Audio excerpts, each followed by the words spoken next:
I go? Are we on live stream? Yeah.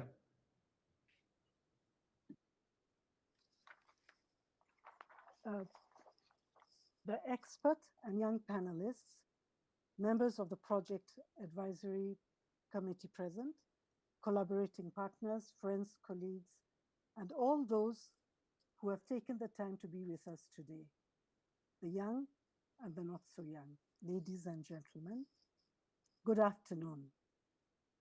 On behalf of Jaslika, I would like to extend a warm welcome to all of you to this virtual intergenerational policy dialogue roundtable. The first, we hope, of many more to come. For those of you who don't know me, I'm Sheila Wamahio, Director of Jaslika, the hosting organization.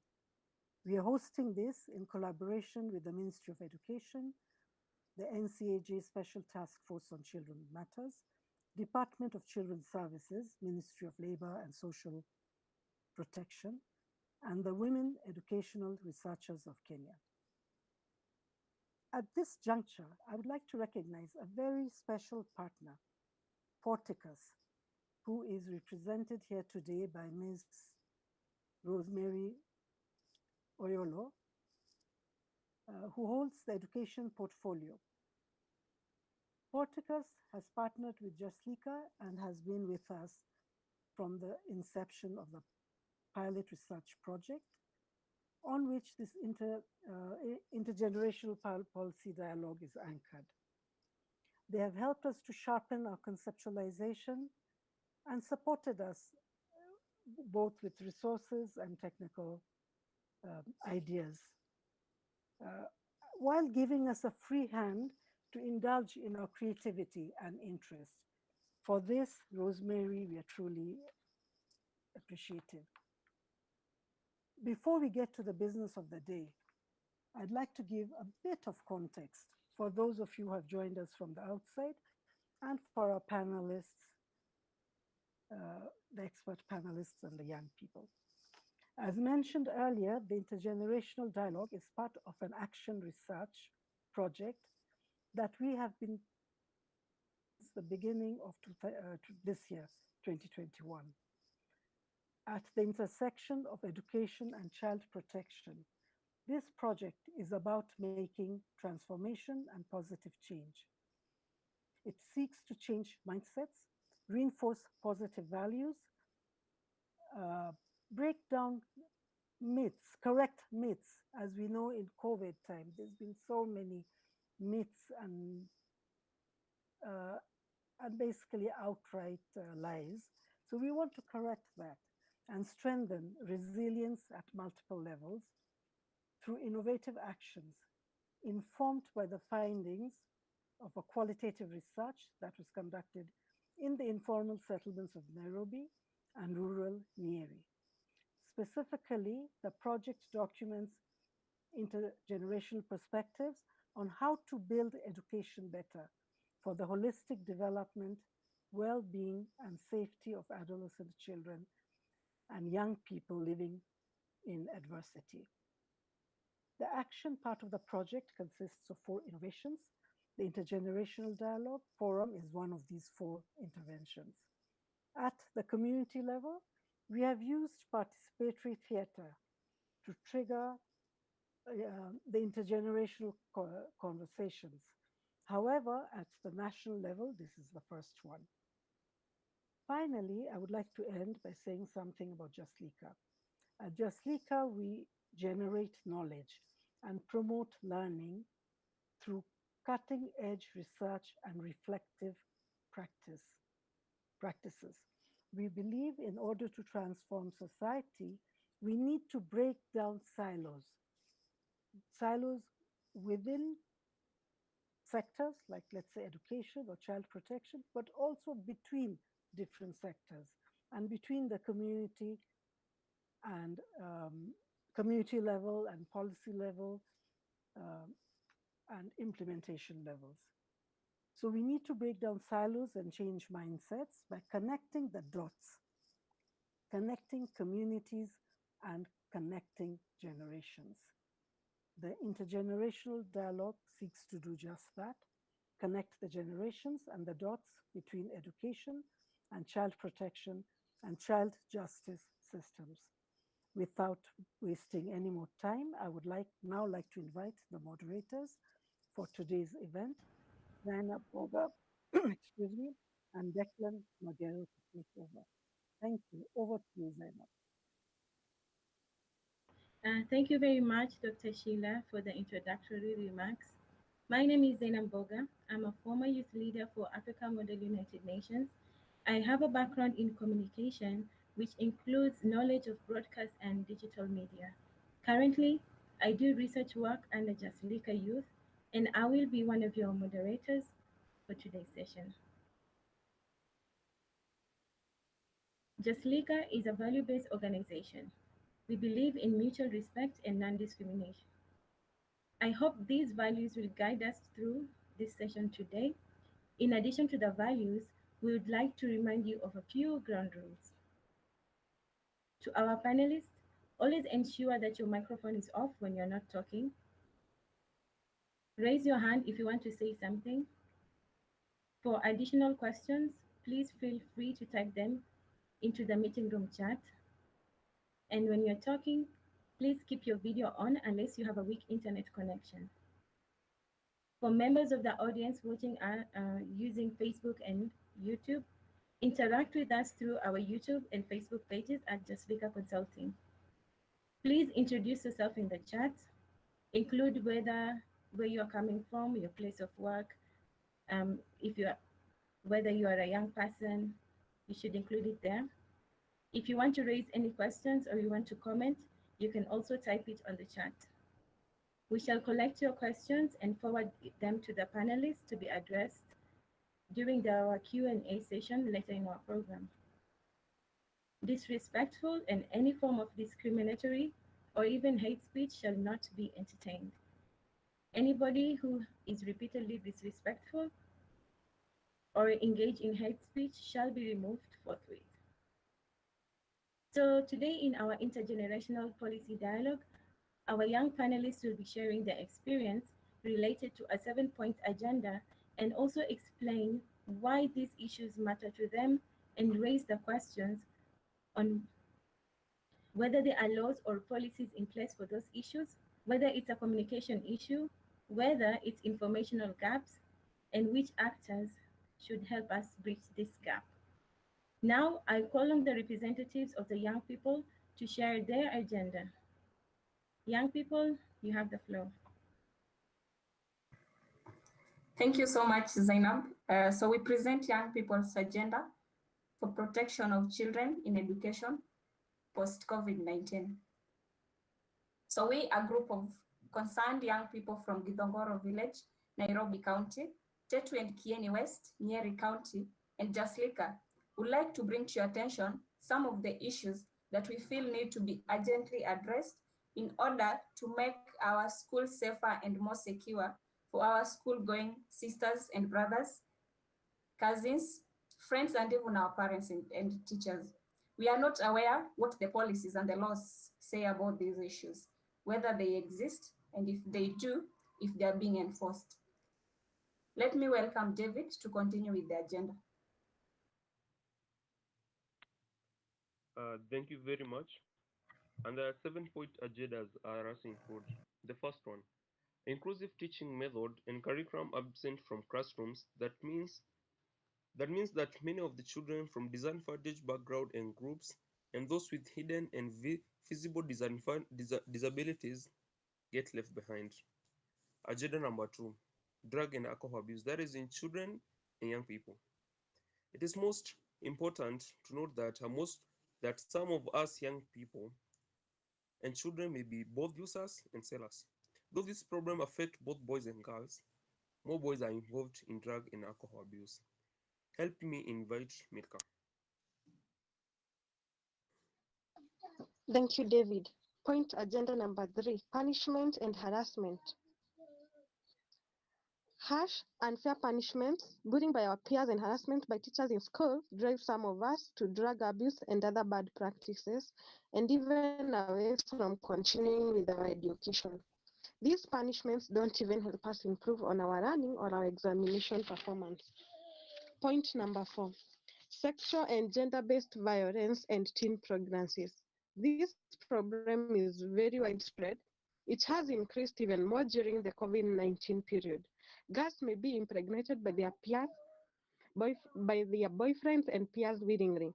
These pregnancies later lead to physical, emotional, psychological, and sexual violence, denial of resources or access to services that lead to trauma.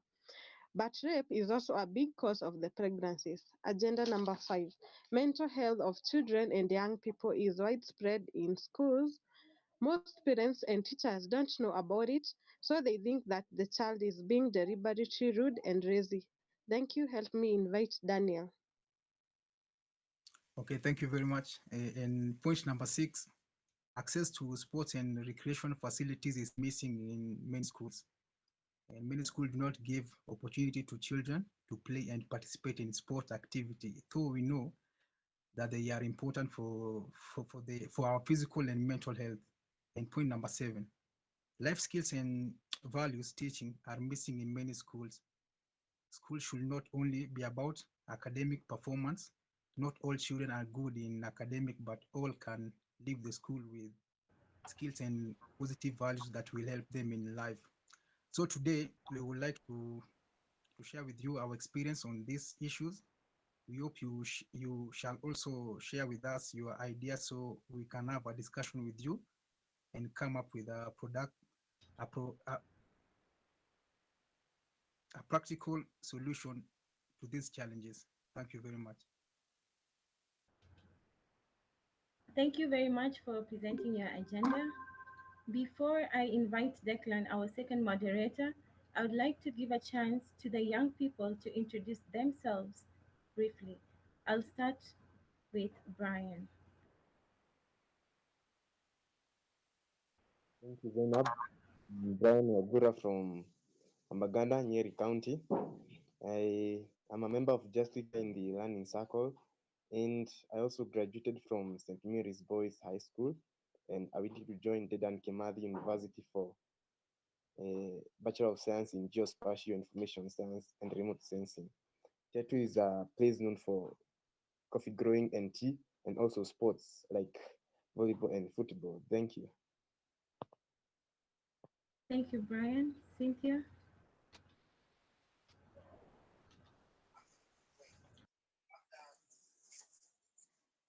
Hi everyone, my name is Cynthia Njoki-Moura.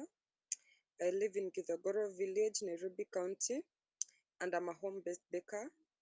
I graduated from Nairobi Institute of Business Technology with a diploma in hospitality management.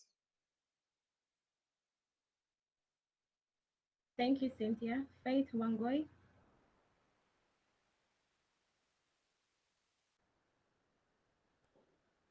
Thank you, Zainab. Hello, guys. My name is Faith Beth Wangoi Kefoi. I'm a third-year student in Catholic University of Eastern Africa, Langata campus.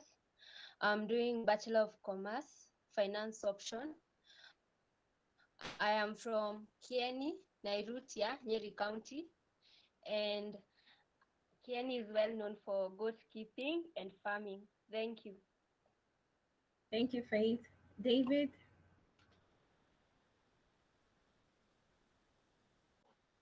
David Karugu Wanjiko.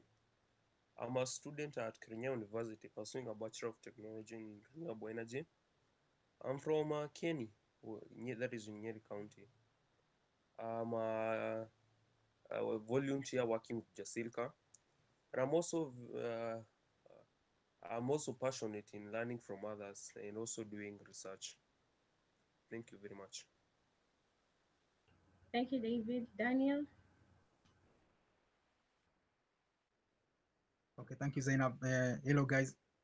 Okay, my name is Daniel Okito from Githogoro Village, Nairobi, and I'm a volunteer working with Jaslika Junior Research, and I'm a sports coach and also pursuing film and TV production in Orthodox International School. Thank you. Thank you, Daniel. Mary? Thank you, Zainab. Good afternoon, everyone. I'm Mary Njerenginya. I'm a member of Jaslika Youth. For this research project, I've been a junior researcher. Originally, I'm from Gatito, that is in Murang'a County. Right now in Murang'a, people are planting, it's raining. I graduated in 2019 from Technical University Mombasa. I joined a startup that produce and sells solar-powered incubators. That's where I'm currently at. It's a pleasure to be here. Thank you. Thank you. Thank you, Mary. Faith Oliech. Hello, my name is Faith Oliech. I have a background in special needs education, trained mathematics and agriculture teacher. I'm also a sign language interpreter, and I'm so passionate about persons with disabilities and inclusion. I'm a researcher. Thank you. Thank you, Faith. And Milka. Brian. Thank you. Hello, everyone. I'm Milka Gishure from Nyeri County, Tetu Sub-County. I did my KCSE in the year 2019. Currently, I'm working as a member of Jaslika Running Circle. I do design curtains, and I come from the highlands of Aberdare Forest where we grow tea leaves. Thank you. Thank you very much for your introductions. I would like now to invite Declan, the second moderator. You have the floor. Thank you very much, Zainab. It's a great pleasure to be here and to be your moderator together with Zainab. So my name is Declan Magero. My academic background, I hold a bachelor's in philosophy and a master's in business strategy. I've been a youth leader. I was actually Kenya UNESCO youth ambassador, and also have been engaged with the NGO Youth Agenda as a board member. Currently, I am a researcher with over a decade experience with NGOs, government, even private sector, especially business research and entrepreneurship. And I also collaborate as a Jaslika associate, and it's a great pleasure to be here. My immediate role is going to be to introduce our fantastic policy experts who found time, to be with us. And I will give about 45 seconds to 1 minute to each one of them to give us a little bit, tell us a little bit who they are, what organizations they work for, what role they play, so that we can engage more as we move along. So I'm gonna give the first chance to Honorable Justice Teresia Matheka. Good afternoon. I'm Jambo. Thank you, Declan. My name is Teresia Matheka. I like to be called Mumbua. That's the name my mother gave me. I'm a judge of the High Court at Nakuru, but I've been a magistrate most of my life. I joined the judiciary about 4 years after graduating from the university with a bachelor's degree. I think it's important for our panelists to know that we started from that far. We also went to university, we are young people, and now I'm in this job. Of course, most of the work that we do at the judiciary is to hear cases and settle disputes and help people to settle their disputes. And when it comes to young people, I think I'll just say that we have also laws that deal with the issues that they have raised, which we come in when we are dealing with cases to do with families, to do with children, to do with young people. And today, I think the best thing for me is to interact with you and to hear from you and have you ask me questions so that I can know what it is that you want to know. Otherwise, thank you very much, and looking forward to a great discussion. I forgot to say that I'm also the chairperson of the Special Task Force on Children Matters, which is part of the National Council on the Administration of Justice. Thank you. Thank you very much, Honorable Mumbua. Thank you. Next, the Ministry of Education has been a great support, and we are privileged to have Dr. Silvester Mulambe. Daktari, karibu. Thank you very much, Bwana Magero. My name is Dr. Silvester Mulambe in the Ministry of Education headquarters as Director of Policy, Partnerships and East African Community Affairs. In my directorate, we develop policies and guidelines, and we also review them, and of course do everything else to do with the policies and guidelines for the ministry. I also chair the task force that is supposed to review the Basic Education Act 2013. And I think now we are we are having a document that we want to send to AG's office. Probably what comes out of here may also inform something that we may add there. I also coordinate partnerships, those who want to partner with the ministry, like Jaslika now is one of our partners. And of course, I coordinate education affairs for Kenya within East African Community. I think that's it. And I'm a member of WERK, Women Education Researchers of Kenya, as the third, part of the third. I know my colleagues could be laughing, but part of the third. Otherwise, I think it is fun being here. I think it's quite an opportunity to really hear what the youth are thinking about. And I like the 7-point agenda that have already been put forward. Thank you very much. Thank you so much, Dr. Malombe. And we're also members of WERK, so you're not alone. Amazing. So next I will invite Frederick Hager, also from Special Needs. Thank you. Thank you so much, Magero, and good afternoon to all the participants. Good afternoon. It's exciting being here today to engage with young people and people from other walks of life. My name is Frederick Hager. I work for the Ministry of Education, and I head the Directorate of Special Needs Education. This is a directorate or a department in the ministry that coordinates the provision of education services for learners with disabilities and other special needs. That population, broadly speaking, includes those with disabilities like visual impairment, hearing impairment, physical disabilities. Also those who have specific learning disabilities, and that means that you may not be able to observe any disability in them, but they encounter a lot of difficulty in the learning process. And the third group is formed by those who have gifts and talents. And that's the group that has exceptional abilities, either in the classroom, things to do with academics, or out in the field, games, sports, or even on stage, like the performing arts. We deal with different types of schools, some of which are special schools, which exclusively cater for learners with specific disabilities, or regular schools, which is your ordinary sort of school with however, it incorporates learners with special needs.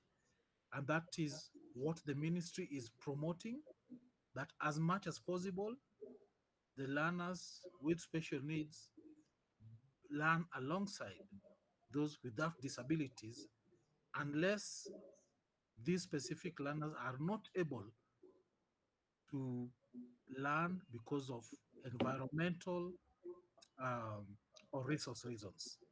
So I'm really excited to be here, and I look forward to engaging with all of us this afternoon.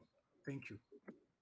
Thank you so much, Fred Hager. It's such a pleasure to have you here to represent special needs matters. I'd like to also take the chance to invite Madam Merigoret Mogaka from the Department of Children's Services. Thank you very much, Mr. Magero. My name is Merigoret Mogaka. I happen to also be Mumbua. In fact, I got a little bit confused. I was like, who's who? Who's who? Yeah. So Justice Matheka is my namesake. I am a children officer at the level of the Director of Children Services in the Department of Children Services, Ministry of Labor and Social Protection. The department is established under the Children Act to safeguard the rights and welfare of the child. And basically our mandate is to promote, coordinate, establish, and advance the well-being of children and their families. Basically, what we are known for is child maintenance. We also rescue children in need of care and protection from situations of harm and place them in places of safety. These are abandoned children, abused children, neglected children. We are also court officers, so we do social inquiry reports for courts and present them. We undertake counseling.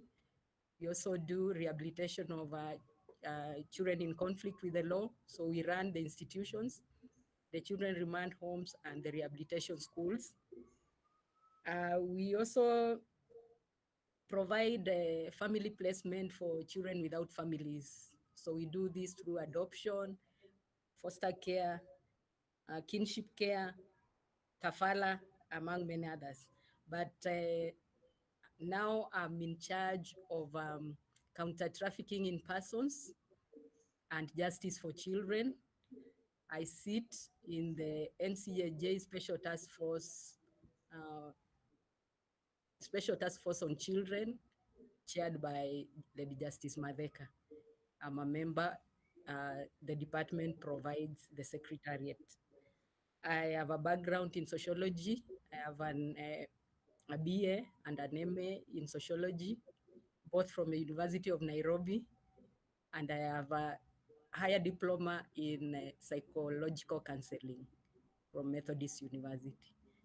I'm looking forward to learn a lot from the young people because they're very creative. Thank you, and hoping that we will have a good afternoon. Thank you so much. Thank you so much, Madam Merigoreti Mumbua Mogaka. It's such a great pleasure to have you here. Next, I want to double check if Honorable Justice Jackie Kibosia made it from Madaraka Law Courts. She's supposed to be one of our panelists. I want to believe she hasn't made it. So I'll turn it over to my co-moderator, Zainab Mboga, to lead us through the process, through the dialogue itself. I think we're all excited to get into the dialogue itself. Thank you. Well, thank you very much, Declan. I would take that name any day. So going into our first agenda item, it's on inclusive teaching methods. So inclusive teaching methods, methodologies, and curriculum are absent from many classrooms. This means that many of the children from disadvantaged backgrounds and groups and those with hidden and visible disabilities get left behind. Faith Oliech, you are a young person who is a special needs teacher and also a sign language expert.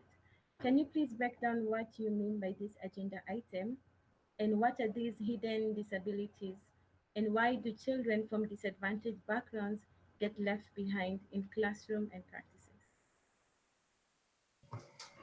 Thank you so much, Zainab. I'm glad to say that I'm a trained teacher and I've been to 2 schools.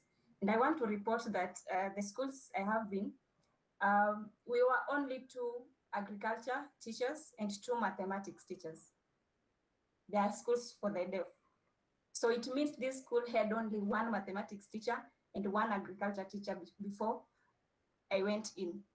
So again, the kind of infrastructure that I found in these schools, they are not good enough to make learner-friendly environment or learner-friendly schools. Okay, so when I went to my primary school, I really learned in a village, in a school in a village. So I remember when we were time for break, we could run to go to the latrines. A bad condition. You are in there and the door is not in a good condition. You can't even hold it. You ask someone to hold it for you. And I was surprised during the research. It's still something that is going on. The infrastructure in these schools are not in good condition. And when I come to inclusion of learners with disabilities, and as Zainab and even as Mr. Fred Hager said, invisible disabilities. I'm not on a wheelchair, but I have a disability. You can't just see me and know that Faith has a disability. I can give an example like dyslexia or dyscalculia. You'll have to follow me and see that I have some issues in calculation of simple mathematics. Or maybe I can't read simple words. So when I read, I kind of interchange the letters and all that.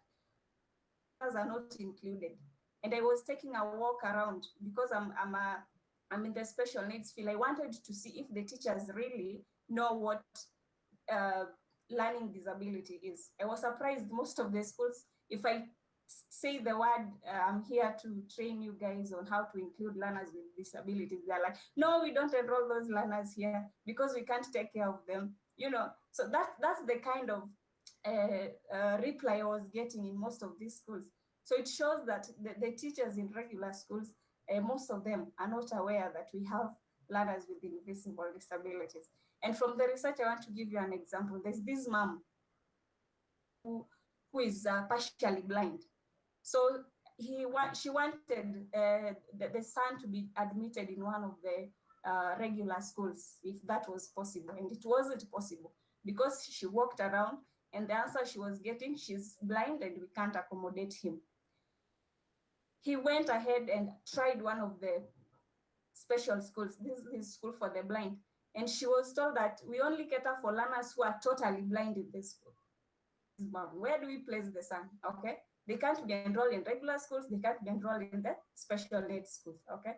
So my question is, what are the strategies put in place to make sure that learners with mild disabilities are in regular schools and learners with hidden disabilities, like learning disabilities, are fully included and catered for? And my second question is, what is the policy saying when it comes to infrastructure, teaching and learning materials, and availability of enough teachers in schools, advocating for learner-friendly schools? And I can attach this. What I've seen, the remoter the school, the lesser the resources. Okay? Thank you, Zainab. Thank you very much, Faith. And I would like to start with Mr. Frederick to respond. Thank you. Thank you, Zainab, and thank you, Faith, for raising those issues. This country, starting from the Constitution, enshrines the right and of every child in this country to education, because education is regarded as a fundamental right. And everybody is entitled to that right. And I hear you when you give specific examples that you have come across. And like I already said, the policy of the Ministry of Education, and that is the policy of government, is that as much as possible, learners with disabilities should learn alongside their peers without disabilities. However, In situations where that will be interest, then they are taken to special schools. The population that you're talking about, those with specific learning disabilities, you're right, is that population that you may not be able to observe and see any disability.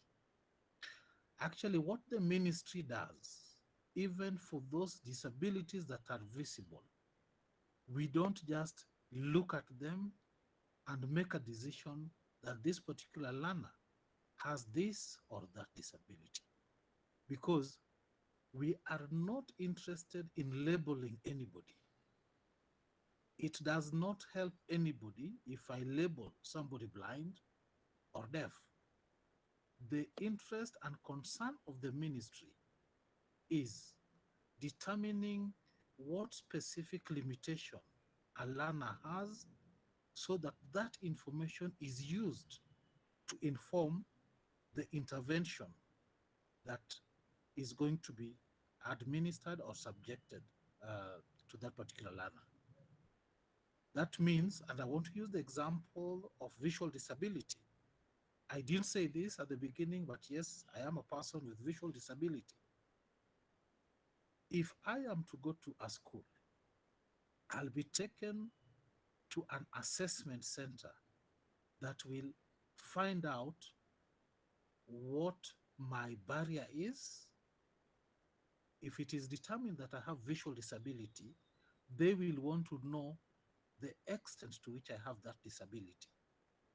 Do I have low vision, like the case of the learner you talked about, or do I have total visual loss?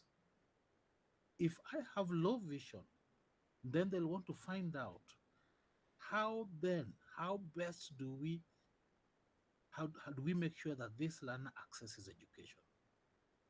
And sometimes the response is very simple. I might just be asked to sit at the front of the class, or I must just be given glasses. Now, the case you talked about is a bit strange, because we do have lots of learners with low vision in both special schools and those and in the regular schools. And appropriate intervention is administered, because this country has lots of teachers who have training in special needs. You may or may not have heard of the Kenya Institute of Special Education, popularly known as KISE. KISE trains teachers who mainly are deployed to primary schools. Yes, the first priority is usually given to the special schools, then those schools with units and integrated programs. But you will also find a lot of those teachers who have been trained in the area of learning disabilities in regular schools. I agree with you when you say that some of those schools may not have teachers with the requisite training that will enable them to support some of those learners. And that's why the government is focusing on training more and more teachers and giving them special skills so that they are able to support learners with different disabilities in this country. And for Faith, who says she's a trained teacher, you may know that almost all training programs in this country at least has a small component that touches on learners with disabilities. It may not be adequate in certain situations, but at least it sensitizes the teachers that we have very diverse learners in this country, and in whichever classroom you step into in this country, believe you me, you are going to find a learner with special need. So that is the intention of including that in the component of training for teachers in this country. So the strategy that we are using as a ministry is trying to build the capacity of the assessment centers. Actually, the full name is called Education Assessment and Resource Centers, abbreviated as EACs, so that those learners who are suspected to have certain limitations can be assessed and maybe the specific limitations determined, so that even as they go to school, it is known that this learner will require this kind of approach. But also the training of teachers and the fact that they are being deployed not just to the special schools, like I said, but also those schools with special units and integrated programs. And the dream, especially of an institution like KISE, is that we will be able to have at least a teacher with special training in every school in this country. We are not yet there, but gradually and slowly we are moving towards that point. Now, my other comment is that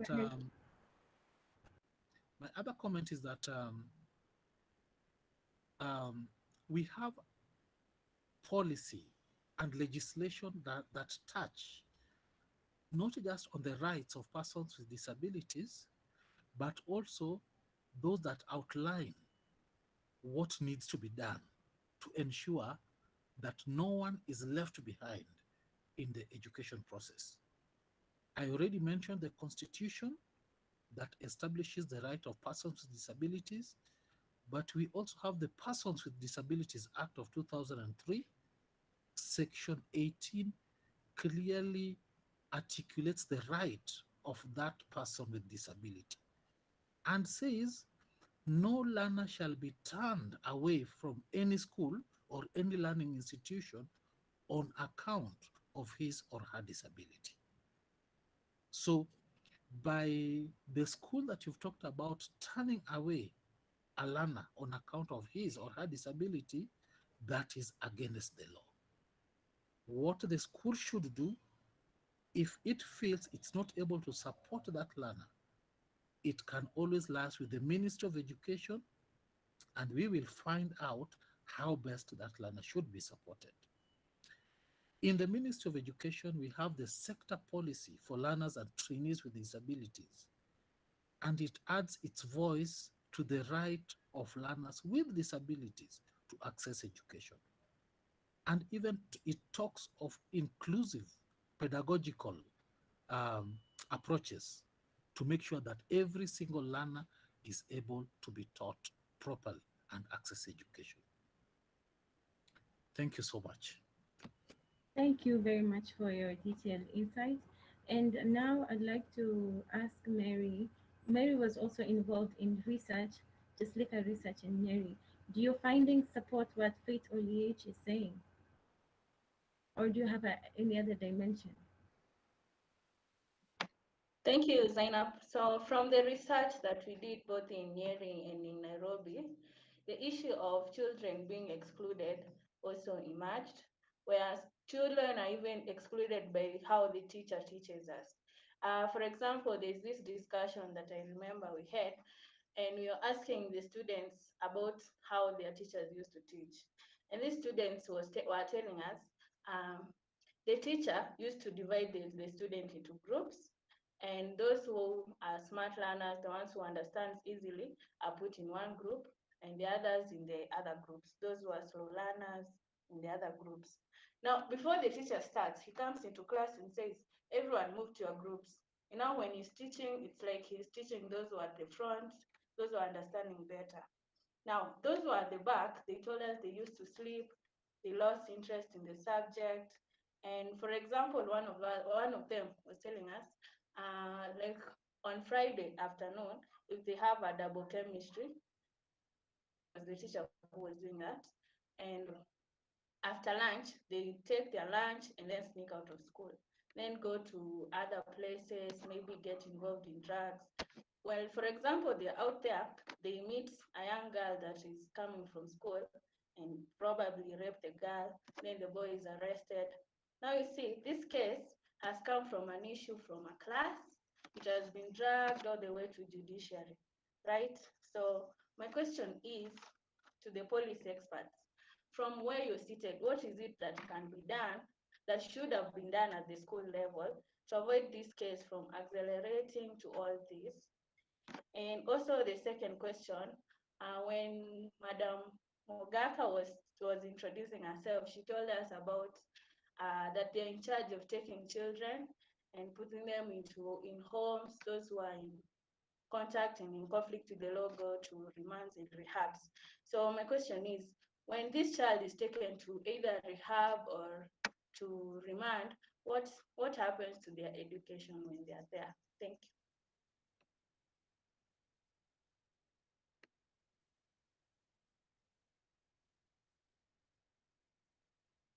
Go ahead.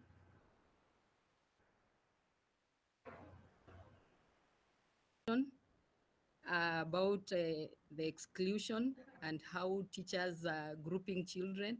I would call that discrimination, and it is not allowed.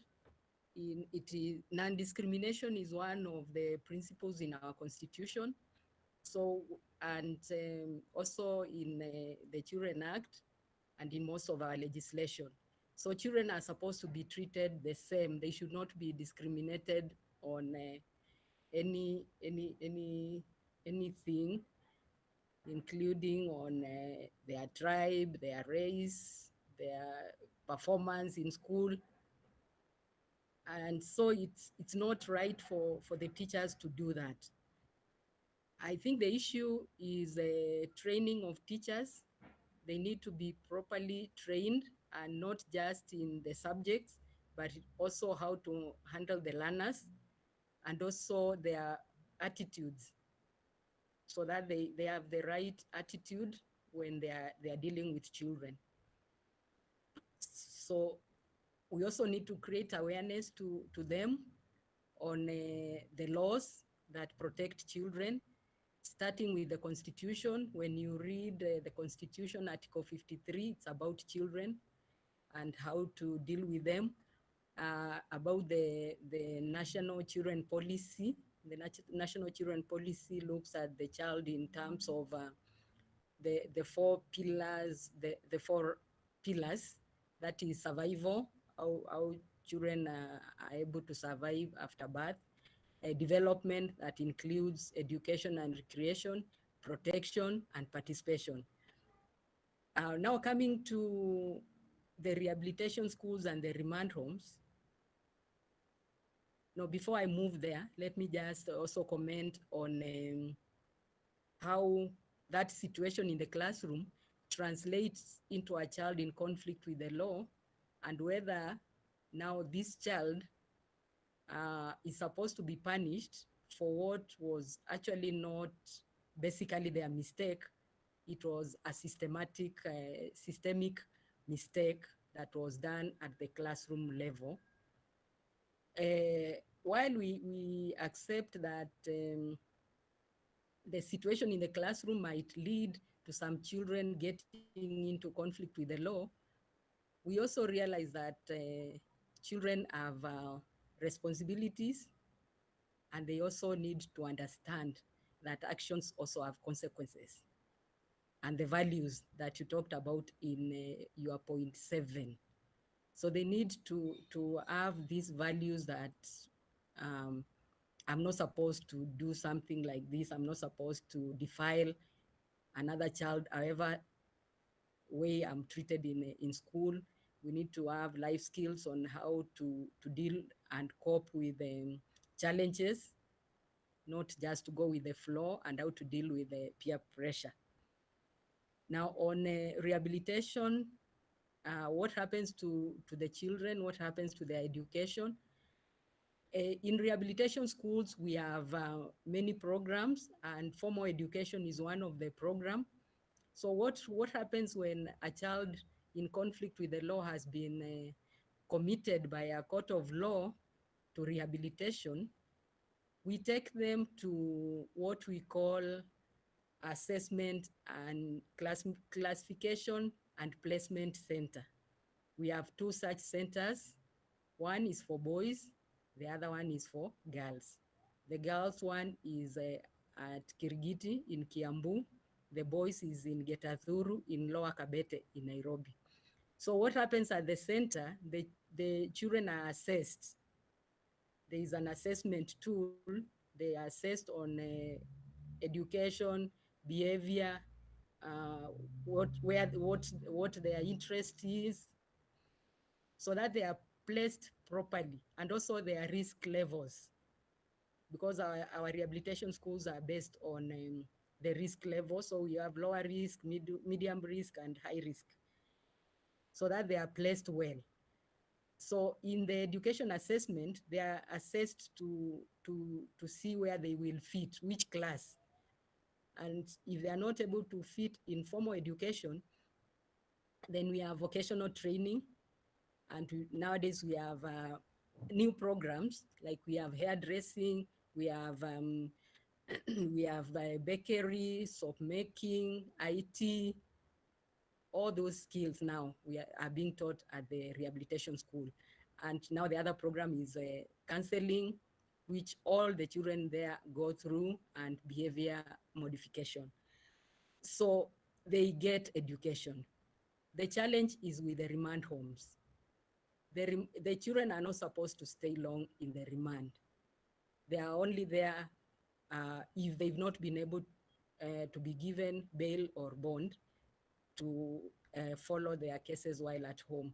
So what happens is at the remand homes, the classes are like put together. They will put the lower primary in one class and the upper primary in another class.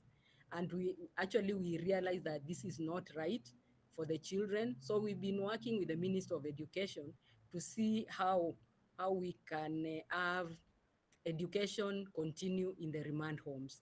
Because the challenge is a child might be there for 3 days, 2 weeks, or 1 month, or 3 months, and some even stay for a year. So there is that gap, and there is even a case that Minister of Education and our department were taken to court, and we are supposed to come up with an education program in the remand homes, which we are working on. So thank you very much, Zainab. I hope I've been able to answer you, Mary. Thank you.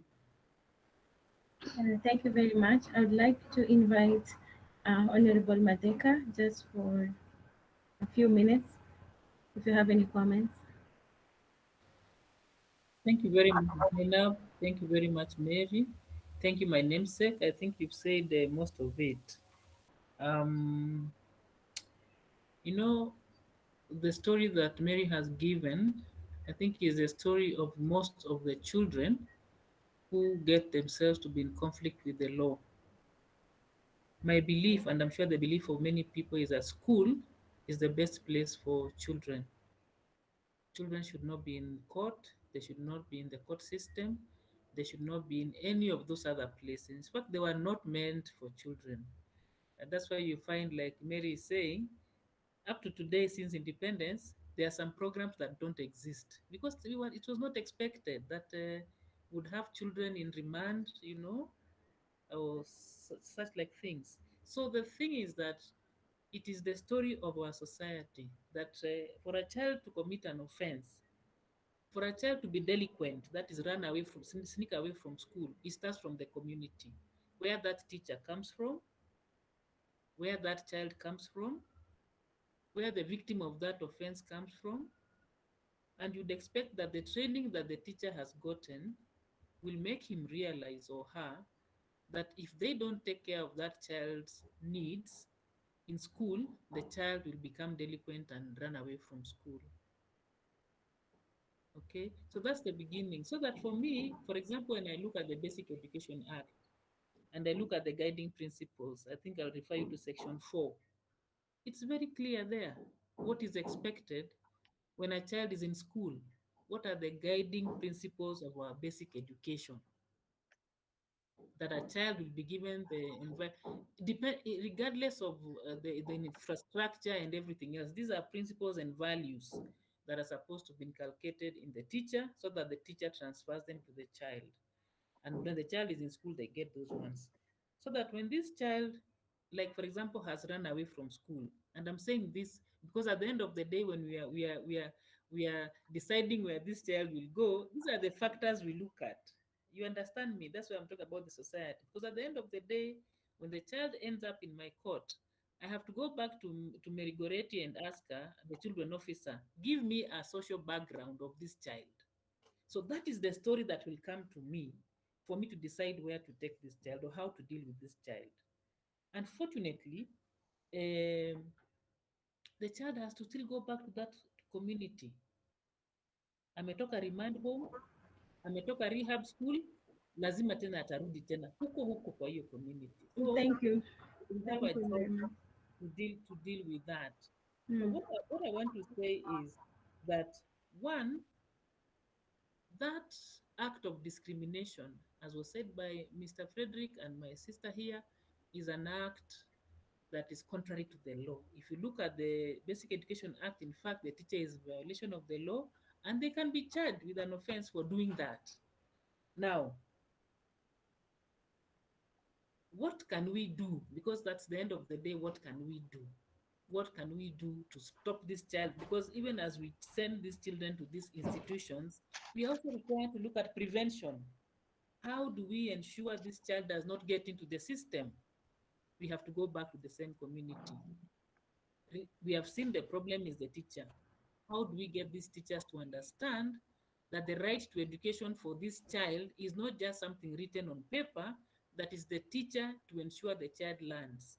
And if the child becomes delinquent, he is the adult to summon the parent, because what happens when a child runs away from the school? The teacher has the next responsibility under the law to summon the parent and say, look, your child has not been coming to school. Where is he or she? If the parent, the child is at home, the parent also has a responsibility, a legal responsibility, a parental responsibility to ensure the child has come to school. In fact, if you look at the Basic Education Act, it's also an offense for your child to stay at home. Mzazi anaweza kushtakiwa na akafungwa if the children don't go to school. So all I'm saying is that before the law even lands on these people, there is so much for us to do. So for these children, it is actually for us who now become aware of these gaps to find solutions. And like I've said, it is to make the teachers aware of their responsibility as a teacher. If that was not taught in school, if they were just taught about teaching, then you have to come back and show them, what does the law require of you? What does the Constitution require of you? What does the Children Act say about the education of a child? What does the Constitution say? So that with all this put together, when they're delivering their content in class, they also are aware that they have another level of responsibility for this child, because the values we are talking about are not only given at home, but they can also be given in school. In fact, that's what the Education Act says, that apart from learning other things, children are supposed to get knowledge, to learn the values, to be good citizens. And therefore, at the end of the day, as much as it's something that happens in a classroom and leads to all this, then we always have to go back to the society. Then finally, for the child offender who ends up now in the remand home and in the rehabilitation school, in fact, Mary Goretti will tell you that it is not the best place for a child. Despite the fact that we send the children there, those are not the best places for children. They're supposed to be in school, the normal school, and we are supposed to do everything we can before we can say that the child should go there. Katiba inasema it should be the last resort to send a child there. So it should not be the first thing for us to do. So all these kids, what they do, we should all come back, look at every child, find solutions for them before they end up in those institutions. I hope I have assisted in one way or the other. Thank you very much. Thank you very much, Honorable Matheka. Moving forward, according to Concern Worldwide 2021 report, a small minority of respondents indicated that children can access remote education through radio, but only 6%, online class only 4%, and educational television 6%, and a vast majority are left without any resources. I want to pose this question to Daniel. You come from Githogoro village. How did remote learning affect children in your village during the COVID? Okay, thank you very much, Zainab. In our village, Gidogoro, many parents are unable to access or even purchase digital learning equipment. And also many parents believe that learning online will spoil their children. Others don't even know about online learning. Most of them even do not own these equipment. And this really affects their children who are school going. They end up collecting scrap metals all day and playing football all day, and also roaming in the village, just waiting for school to reopen. So and their parents do not encourage them to do this thing because they don't have the equipment to make their kids to learn. Yep. Okay, thank you, Jen. So during the research done by Jaslika, there was a case where students came back from COVID-19 and found it very hard to concentrate due to the influence of drug and alcohol abuse. However, prior to COVID-19, drug and alcohol abuse was already identified by both the young people and teachers as a serious problem in school. It appears that more boys than girls are involved in using and selling drugs and illicit brews such as changa.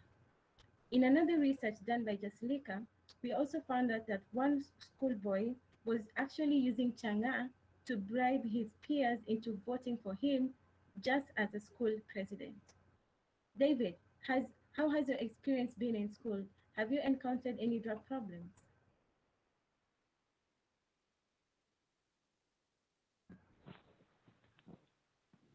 Thank you very much. I'm David. My experience in school about drugs, it was way back when I was in high school. There was this non-teaching staff who used to come and made show for us in high school, and because he had a free gate pass, most of the students used him to bring in drugs in school. And so when we took our shoe to be made, he used to put drugs in the shoe and then back to the student. That is how drugs came in our school. And after the student took these drugs from them, they gave they gave drugs to the other student. Another way some of the students used to bring in drugs in school. I remember in our high school we are allowed to come with the blue band, the cocoa, the peanut butter, and so they were packed in those things. And so there are some students though that it was a good place that they could remove what is the intended purpose for this thing to carry, and they put these drugs inside those things, and it was hard for the teachers. You can now imagine all these teachers, or the teachers, inspecting all these things from all the students, um, to know whether they are drugs or not. At this point, we find that the drugs in school and in our school basically, there were drugs, and it was hard for teachers maybe to come and know how these drugs are in school. That is my experience back in high school about drugs, about drugs and how drugs came in school. Now my question is that my greatest question about drugs um, is that are there policies that are put in place to make sure that these drugs that are in school, um, or are there policies that are used to help students that are expelled from school? Sorry, maybe I can repeat that question. Are there any policies that are used to help students other than expelling them from school after they are caught with drugs? And my other question is that are there any guiding and counseling for students who are caught using drugs in the government? Thank you very much. Cynthia, what about your perspective?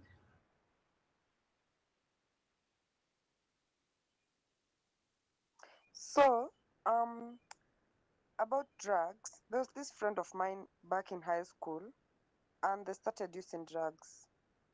After some time, they were caught by the school, and he was expelled. And his letter was bad written, such that no other school could accept him. So he stayed at home all this while without going to school, and later he changed and he stopped using drugs. But since his expulsion letter had been bedwritten, no other school could accept him. So my can such students be given another chance of going back to school after they have changed and stopped using drugs? Thank you very much, Cynthia. Mary, you are also involved in the research. So what does the research say in Mary? Thank you, Zainab. So according to the research findings, and it was confirmed also by the learning circles that we did, some of the drugs that these children sneak into schools, like David said, are alcohol, changa, bangi, cigarettes, and miraa. When Justice Matheka was talking about the social background of a child, she mentioned about the community in general. Now, my question is, how can a school involve the community? Because these drugs are coming from the community. How can the school involve the community to stop this drug abuse from coming into schools? Thank you. I'll give a chance to Daniel Okito. You've raised your hand. Yeah, Paul, I did not finish. Uh, in my village, most of the learners did not access it since most parents cannot afford them and others don't even know the importance of it. So my question is, how can the government or Ministry of Education ensure all the students receive and access to remote learning? Thank you. Thank you very much, everyone. I would now like to open the question to the floor. I'd like to invite Dr. Silvester to respond.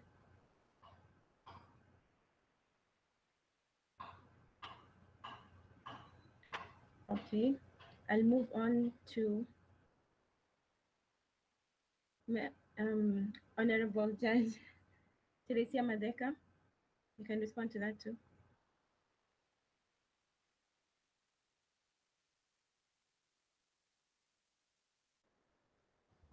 Okay, thank you very much. I think the question of drugs, okay, first maybe the question of remote education. I think this is one of the things.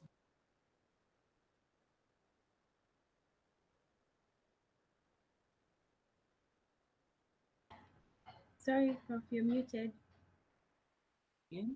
Thank you. I was saying we know even before COVID that the way our schools are, both primary and secondary, they do not have the same infrastructure. We have a whole, I mean, there's I think it is Faith who said that she is aware, she saw it, she has seen it, and we know that because you go to a school, we've been to schools ourselves in primary and secondary when we know about the infrastructure. So when someone is asked, and we grew up also in homes where maybe there were no radios. So even today, it would not be a shock that another family does not have a radio. When they asked, or a TV, when they asked to get their school from a TV, how many places even have electricity? So it is true that by doing that, it was really, really unfair. And in my view, there was actual discrimination, open discrimination, that the Ministry of Education ought to have looked at that before they said kila mtu apate masomo kwa television ama kwa wherever it is that they were saying that they get it, because I know that there were people who were completely unable to do that. And I agree that not going to school raises the level of delinquency in children because they're just there. Their parents are busy trying to find food for them. They have nothing else to do. And in many of these homes, in many of these villages, people don't stay at home to watch TV. In the morning, everybody goes out. So there's no one to take care of the children in the house. They have to go out there and do their things, play. Whoever they meet there may be selling drugs or doing all those. So we as a society also contribute to the delinquency of these children. And now that brings me to the issue of the drugs and alcohol. Again, it is a serious problem. I remember as a magistrate at one time, there was a lady who was brought to it was the second time can't remember which station I was in. But the first time, her plea was that she has young children, she was an IDP, and it was bangi kidogo tu alishikwa nayo. So I think she was given a fine which she paid and went. So the second time she was brought in, and the record was brought, and it was again she was just selling bangi to young people in the camp, in the IDP camp. And again her story was, I have children, I'm a single mother, I am an IDP, and blah blah, and that kind of thing. And I asked and I actually asked for that social inquiry report. It is true, it was confirmed, but the community was like, she was arrested, she came back, and I sent her to prison for 5 years, despite the fact that she had those 5 children. And I remember she went on appeal, and the high court then just said, yeah, you have to serve your sentence. But that is one person. How many of those people who actually sell the drugs? You see, you're talking about this kid who brings changa to school. Then there is an adult person who has the responsibility bringing this bangi to school, or whatever drugs to school. When children trust him, you see, for him to be a member of staff of the school, he's supposed to be a trusted person, an adult who should know that these children are here for a certain purpose. So again, it comes to us, what values do we have? What values are we giving to our children? Which means even us, the adults in the society, you young people need to remind us. You have to keep reminding us that there are certain things we are doing wrong, so that if you are aware of what is expected of us, for example, in that school, maybe if the kids were actually aware that this is wrong, those who would have been able to raise, they would have been said, huyu jamaa anafaa kufutwa kazi, or they raise issues and say aende nyumbani, something like that. What policies are in place? Today, I was reading we call it the Bangi Act, because the name is so long, but it's the law that outlaws all forms of drugs, from bangi to heroin to everything, and provides for the punishments. And one of the things that it provides for is rehabilitation centers for those people who get addicted to drugs. The Children Act itself says that if a child is found to have been exposed to drugs, they ought to be taken to a rehabilitation center. That means a rehab center that is run by government. But the most interesting thing is that there is supposed to be an advisory council, a certain council under that psychotropic, narcotics and psychotropic substance control act. It's that long, it takes your breath away, literally. An advisory council to deal with issues of addiction. It has never been set up since that law was passed. We've had NACADA in place. I don't know the effect of NACADA. Maybe you people, when you are doing your research, you can find out whether it has an impact on young people and the issues of drug. But the fact that you are raising it, it means maybe you have not felt it. So, there is a gap. I agree with you, there is a serious gap. And one of the things that has happened is the stress levels for everyone have gone up for certain reasons, and children are finding themselves abusing drugs and alcohol very early. But as a society, I want to say, even as the government, that gap has not been addressed. I don't know, maybe Merigoret is aware of a rehab school for a rehab place for children who abuse drugs. I'm not aware. When I worked in Nakuru as a children magistrate, there were so many kids who were sniffing glue. So unajua hiyo glue, hiyo chupa inaekagwa hapa hivi, they would see, because they would come to my court so many times, we became friends. So tukikutana, because we take them, put them in remand for some time, take them to rehab, they come back, they continue, because we have not dealt with the problem itself. So they'll meet me and they'll hide the bottle and greet me, Madam Wakot 4, like that. And you're like, what do you do? So it's a serious problem. We need a solution. And I think that now that young people, you are becoming aware of and you see it's a problem that's affecting you a lot, you need to tell us. I saw the kind of policy. I saw a certain policy, I'd never heard of it before, on drug addiction, but I don't know what effect it has. Maybe Mary Goretti will tell us about it. But as far as the law is concerned, the law is very harsh. The law is very harsh. Because if you are found in possession of bangi or any other drug, You could go to prison for 10 years. You know, you could, or more. And if the police decide, I mean, if there's evidence that you are trafficking or you are selling those drugs and you are above 18, you could go to prison for life, because that is what the law says. But the other part where the law is supposed to help you to, if you are addicted and to get rehabilitation and things like that, those systems are not in place.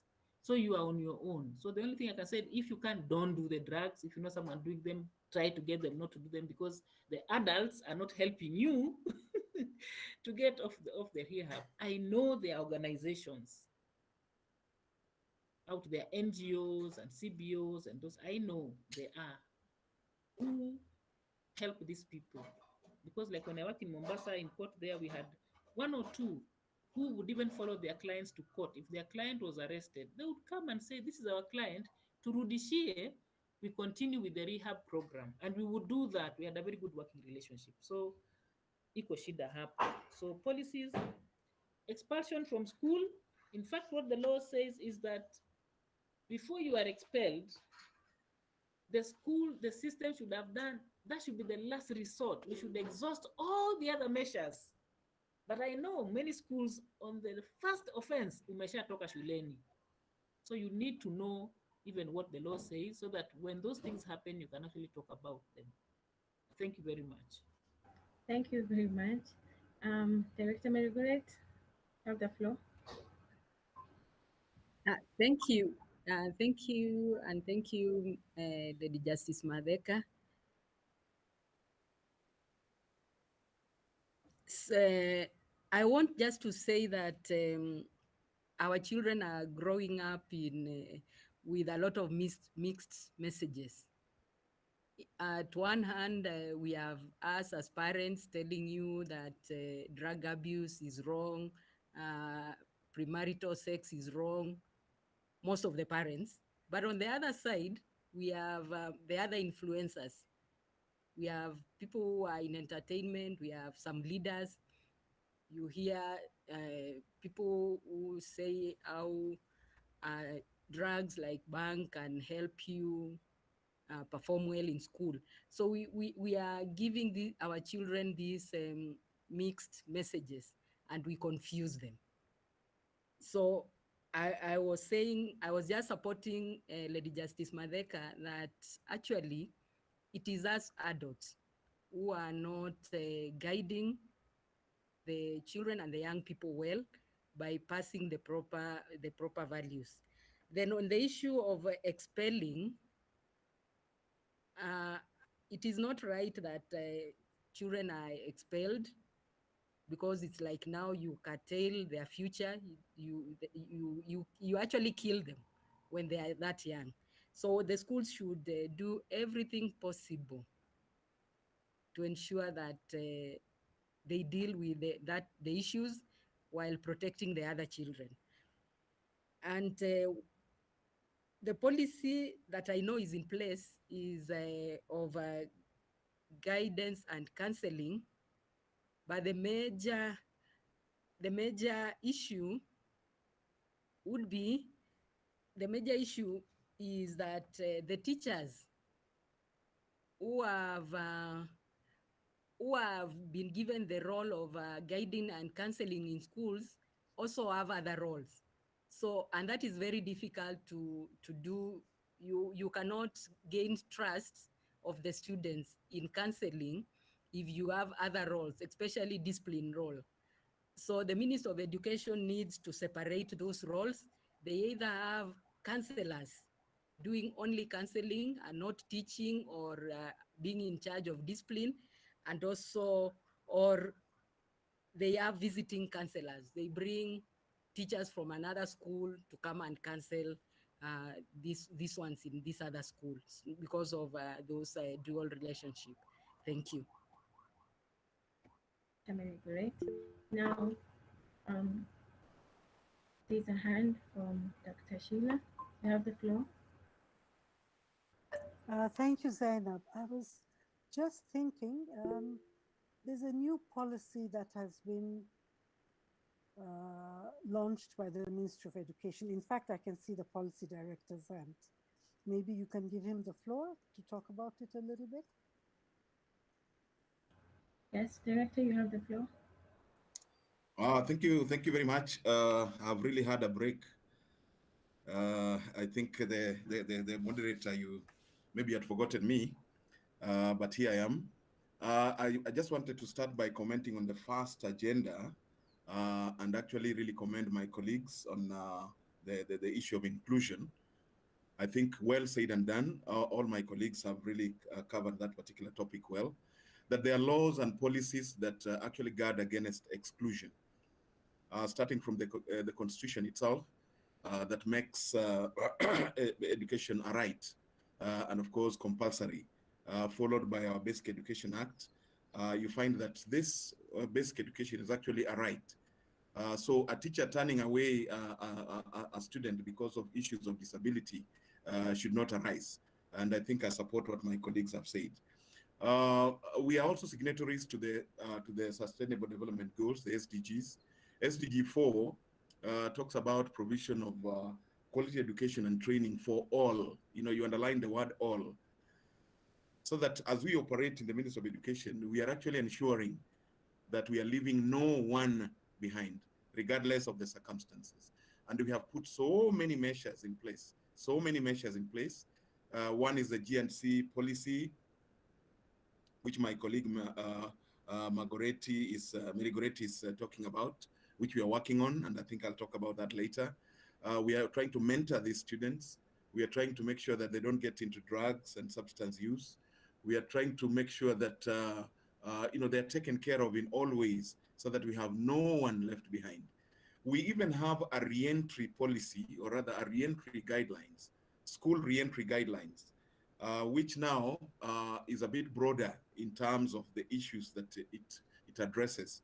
Previously, we were operating on a circular that only talked about girls who get pregnant should be allowed to give birth and then get back. But we have now expanded it and come alive to the fact that there are many reasons that can make both boys and girls to fall out of school, and that when they fall out of school, we have a way of bringing them back, and we have a way of addressing their unique issues so that they can be able to get into the mainstream.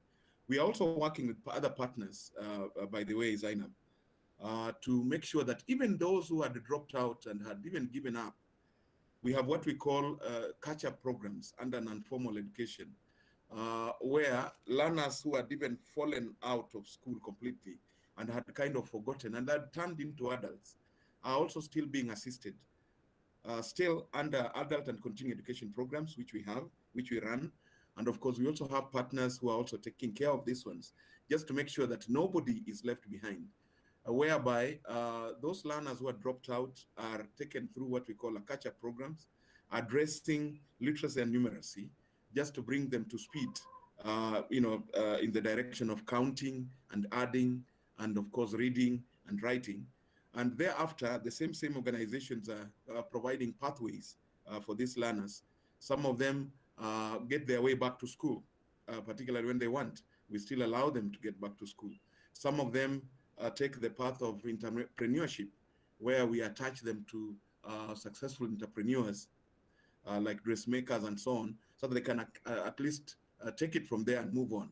Some of them get to TVET institutions and so on and so forth. Some of them get to business. We again, through these partners, train them on business skills so that they can be able to move on. So we already have a lot of programs in place to ensure that there is no exclusion of anyone in our education system. Back to drug and substance use, I support all what my colleagues have said before. Madam Matheka and I think Merigoretti, I think they made good comments on this. And of course, a good point from our youth who made this, who brought up this point. And I want to tell you, it's really good that it's actually a youth who is getting interested and concerned about drug and substance use in schools. I think that is really good for us, because that is something that we are trying to work on very much with NACADA. NACADA did a survey around the year 2018.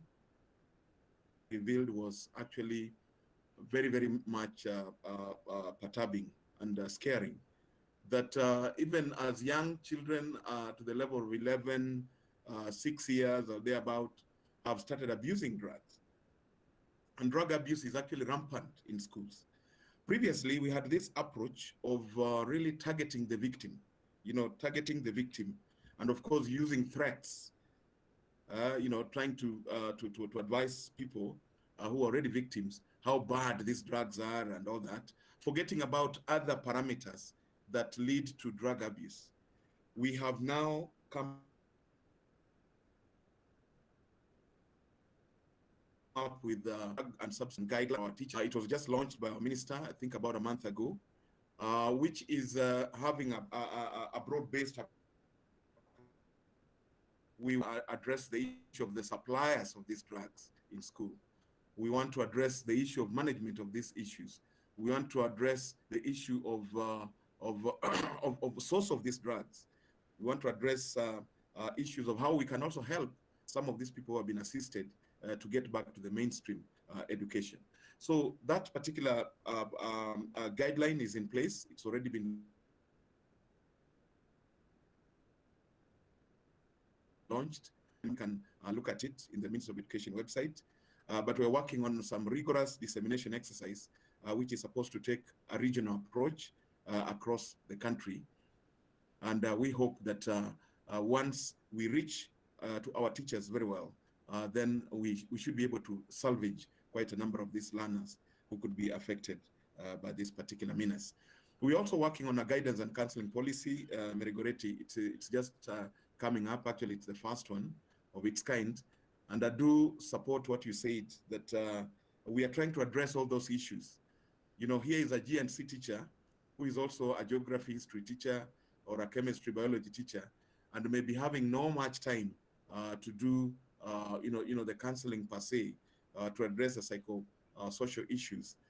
Sometimes it is a discipline master who is being made the G&C teacher. Sometimes it's actually the CRE teacher, and sometimes youths have told us maybe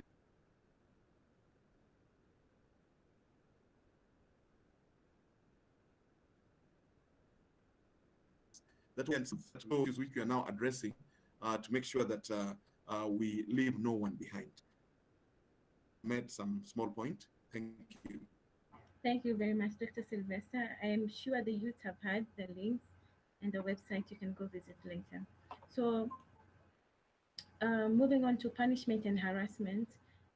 Harsh and unfair punishment, bullying by our peers, and harassment by our teachers in school drive some of us to drug abuse and other bad practices, and even away from continuing with our education. These punishments do not even help us improve in our learning or our examination performance. So I'd like to ask Brian, were there any punishments that you had in your school?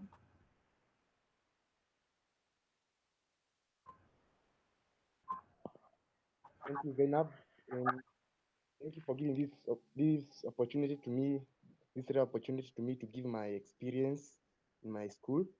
And I experienced punishment when I was in class 6, whereby we were called after the parade.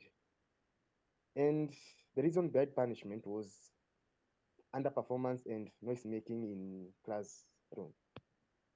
And it was a communal punishment. The teachers ordered us to lie on the ground, and each teacher would come beating every student 4 canes, and were about 30 teachers, and every teacher was involved. So you can imagine the impact of the punishment.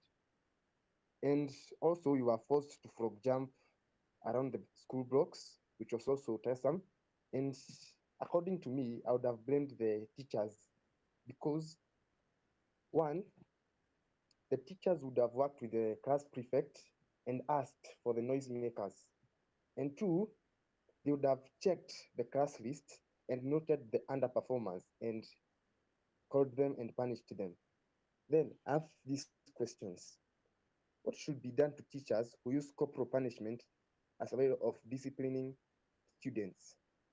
And the second one is, what are the rights behind students' punishment by teachers? Thank you.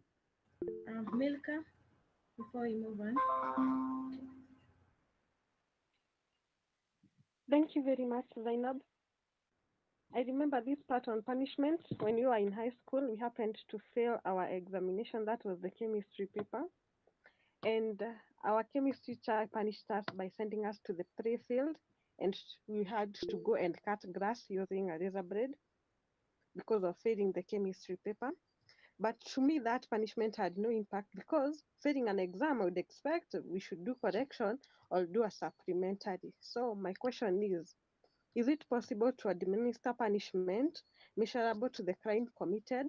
And the second question is, what does the policy say about failing an examination? Thank you. Before I give Dr. Silvester a chance, I'd like to invite Faith. Have a question. Thank you, Zainab. From the research we conducted, I want to confirm what my fellow young youths have said. We went to this particular school like more than 6 hours, and we found a student kneeling. So the student knelt for all those hours. We left him kneeling actually for more than 6 hours, you know, but we were visitors. We could not ask anything. So in the same school, they punish learners using a pipe. And the pipe even has a nickname. They call it Mr. Right. Okay. So you are being punished according to how the angry the teacher is. You can get 5 strokes, you can get 10 strokes, you know, and being sent home because you've not paid school fees. First, you are beaten up before you are sent back home because you've not paid school fees. So I have 3 questions, and the first question is more of related to what Brian is saying. Is asking, so is it a criminal offense when a teacher harms a student physically for whatever reason? And the second question, up a student, my hand is swollen or my back or whatever place, I have injuries. Who is supposed to pay for the treatment? And the last question, as a student, I have been beaten up at school and sent back home. What options do I have? Thank you. Thank you very much, Faith. Dr. Silvester, you can come in. Thank you very much, Zainab. I think I'll make a few comments on the issue of punishment. Punishment, both physical or psychological or any form of punishment that causes pain is illegal. And I think my colleague, Teresia Matheka, I think would confirm in our Basic Education Act. And of course, we have that, I think also in the Children's Act, but I think she can confirm now that she's a judge. We actually have outlawed any form of corporal punishment in our schools. And that any teacher administering corporal punishment of any form, even that kneeling down is causing pain and psychological harm to the learner, they are all illegal. And that some teachers across the country have come up with an idea. Sometimes when you get them with a cane, they tell you it's a pointer to teach. But just like our youth are saying, when you just move out of the school, that pointer is used actually to inflict pain to the learners. So that's of course the stand from our end. And we have gone ahead, let me tell you, we have gone ahead to develop a positive discipline manual. You know, we have tried now to develop a positive discipline manual, an alternative to guide our teachers towards disciplining the learners. Although it's still work in progress, we have already developed the draft. We are in consultation with our Teacher Service Commission. I think once the consultations are over, then we should be able to have this particular document out.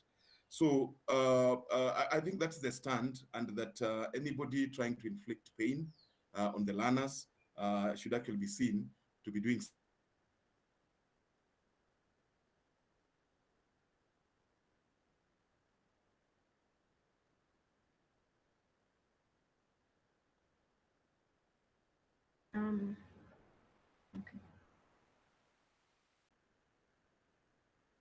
Okay. I think we have Okay. Dr. Silvester, you are breaking off.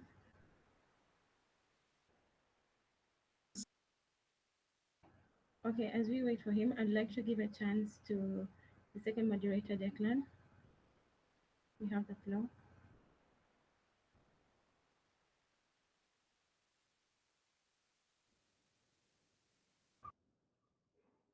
Thank you very much, Zainab, for a fantastic, deliberation on, at least three of the 7-point agenda, and that's inclusive teaching methodologies and curriculum, drug and alcohol abuse, as well as punishment and harassment. I'm very happy to take over and guide the discussion, the dialogue through the other 4 points.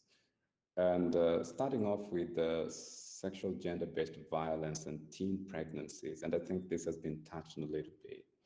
According to the World Health Organization, 1 in 3 women and girls globally experience sexual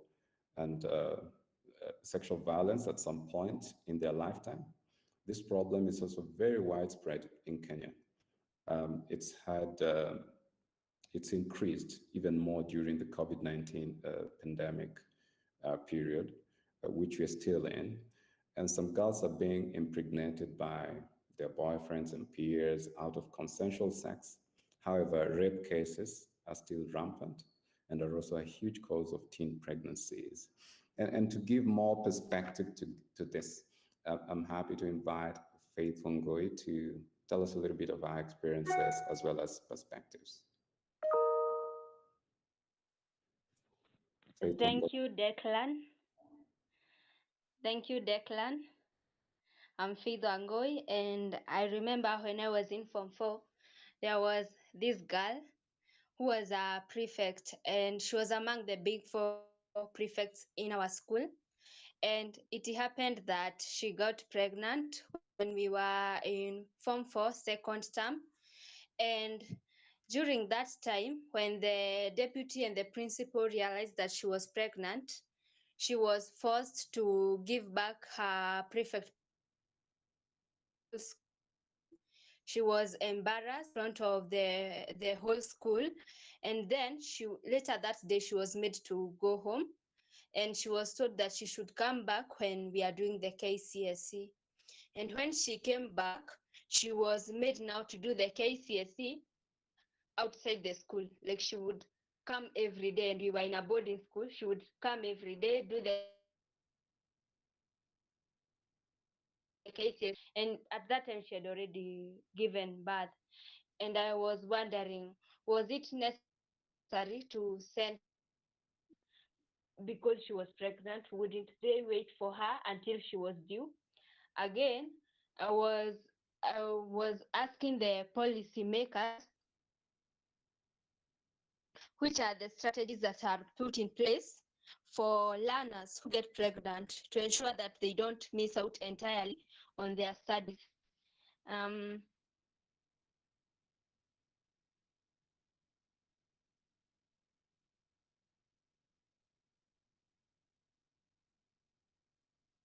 Mr. Silvester, learners away.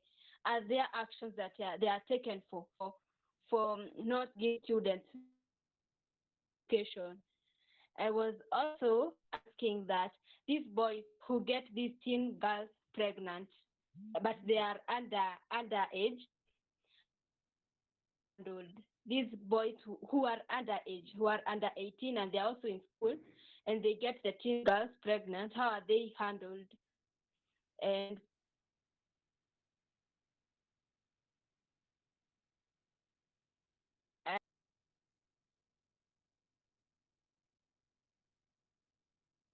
Faith Ongo, you're breaking off a little bit, but I think your questions are in, and I'd like to take the chance to pass the questions, so that the 3 questions as I captured them. Just based off the story that Faith has shared, is it necessary to send the girl home? Is it really necessary to send her home, the girl who's pregnant? And secondly, What are the measures taken to ensure that, such girls do not find it difficult to transition back to school, or even just to study without challenges? And thirdly, the quote unquote culprits who make these girls pregnant. Some of them are actually their colleagues, learners. Is there any measure taken, against them? And I'll pass the question first to Silvester. I think the question is directed to you. What is it really necessary to take these girls to let these girls go home, or is there something that can actually be done to accommodate them? What's the ministry's position? Was it to me? Yes, yes, Silvester. Oh, okay. All right. Yeah, thank you very much. I had just dropped out a little, but I think I got the last part of your question. Sexual violence, was it impregnation, and the girls dropping out? It is true that what I think your research brought out is very true with regard to dropout. Several of our school-going age girls getting pregnant, particularly during COVID, and that it's quite an issue. I think that is true. But like I said earlier, for us in the Ministry of Education, we have tried to make sure that these girls, once they get pregnant, they are actually not castigated or actually stigmatized. They are actually supported so that they could be able to go through the process and still find their way back. And I think in my previous presentation, I actually said that we even follow dropped out for several years.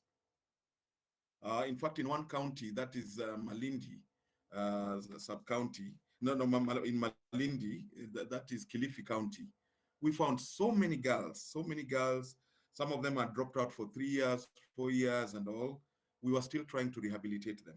So you see the fact that one has turned expectant, of course, it also brings with it so many other issues. Other girls again, may may look at it as a good thing. So we try to look at it in a way that is balanced, to make sure that this girl is still carefully handled and allowed to go back, then get back to school. Sometimes when you get to our schools, you really get situations which are really tough. Some of them during national examinations, they do the examinations when they are pregnant. And you find that the child is even brought, and sometimes the child is left in the staff room with the maid. The girl goes to write the examination and then gets back, and then back. So we do everything possible still to assist these girls to get back. And I think I earlier on said that we now have a school re-entry policy, or rather guideline, to guide our school systems in ensuring that the girls get back. And we actually don't expect our school head teachers to deny these girls to get back. Of course, many times we would wish that maybe the girl gets to another school different from the school where she was. But if she insists on getting to the school where she was, then sometimes we just say, so be it. Because our interest is to allow this girl, or to give this girl a second chance to actually get the education that they may have actually lost otherwise. Thank you. Thank you very much, Dr. Silvester. I see Dr. Sheila Omahiu's hand up. Dr. Sheila? Sorry, I know I'm not supposed to ask questions now. However, there's a question from a school in KNU West, which caters for girl mothers and pregnant girls. It's a secondary school. They also have some kids from primary, but the primary school children go to neighboring schools. So this girl, she's Rachel. Rachel is asking, how can we, by we she's meaning pregnant girls and girl mothers, improve our self-esteem? How can we improve our self-esteem as pregnant girls and girl mothers? Thank you. Thank you. Thank you, Dr. Sheila. I'll actually pass the mic to Mary Goretti Mumbu. I think she looks like she's excited to respond to Rachel's question and even a little bit of the first question, how the girls can be treated. Thank you so much, Magero. To Rachel, it's about mentorship. We need to have people hold your hands and walk with you and show you that being pregnant is not the end of life. You can still make it in life. To just show you you still have a potential and you are able to proceed with your education and with your life, even if you are a mother. So as we say, I don't know, we have people here who do not understand Kiswahili, but I'll just use it. Kosa moja aliachishi mke. So if you fall once, it doesn't mean you are so bad. So it's about mentorship and counseling, and also some training on life skills, on how to raise your self-esteem, how to appreciate yourself, and take back your life. Now, on the issue of how to treat the girls, Dr. Silvester has elaborated on the school reentry guidelines. And what I would like to respond to is the question that was passed on the boy who is under 18 years and is the father. So just Matheka will tell you that we consider the girl and the boy as children in need of care and protection. So we will not take the boy to court that you made this girl pregnant, but we will go there and say these two children are in need of care and protection. So we will now take them through counseling and have a discussion on how this boy can also be involved in the life of the child. Yes. Thank you very much. I'm very interested to hear, Justice Matheka's view. Is the boy child a criminal for having impregnated? Thank you so much for that question. And I'm glad that we are having this discussion. One of the challenges we have in the justice system is the Sexual Offences Act, in the manner in which it was being implemented, because one of the things you'll see if you read that law is that any sexual activity with a child, and a child is anyone below the age of 18, is an offense. So we found what you're calling consensual sex, but the same law says that a minor cannot consent to sex. Okay, so hakuna ati alikubali ama tuliongea tukakubaliana. So it became what I'd call a complex situation, because now you have two young people who are below the age of 18 who decide to go and do something that the law says they don't have consent to do it. So most times the boy would be arrested and charged with the offense. And sitting in the children's court, that was one of the things that we found was terribly unfair, because if you call the girl, she'd say, no, we just agreed. So the issue became, who do you charge? So we realized that there is something the law did. The law did not recognize that there's an age, that adolescence age where young people will be doing everything that they are told not to do, and they'll do it, experimenting and all those. Why should we criminalize that? So the issue became that these two people, we have told them not to do something because it's not right for their age. How does the law deal with them? And we treat them as children in need of care and protection. But when I sat in the children's court, I would call both parents to my court, to my chambers, that say the father or the parents of the girl and the parents of the boy to come. And we say, look, Your children are saying no, none forced the other. So there's a problem here. It is all of us here. There's something we did not do that we should have done so that these kids would wait until their appropriate time. So that boy would not be treated as a criminal. The other thing is when they are treated both as children in need of care and protection because of their age, and you see here it's where no force has been used, because there are some boys who will actually defile another girl, a child, somebody of their age, they'll force themselves on that person. That's a different situation. So if they're treated like that, then they're taken through what my sister was talking about, the counseling, the guidance, the supervision out there, and they can continue with their life. Where there is a baby who is born, there are two children who have had a child. So you have three children who are in need of care and protection. So before the law, these three will be treated the same way. They are their children who need care and protection. They have parents and guardians who are supposed to help them, and also to be held accountable for that gap that was created that enabled them to do the wrong thing.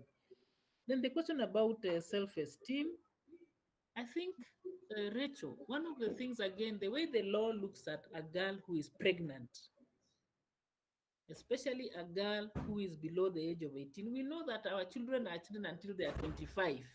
But she is a child in need of care and protection because she should not have been pregnant in the first place. So we have the responsibility as society to help her to have that baby, to take care of that baby.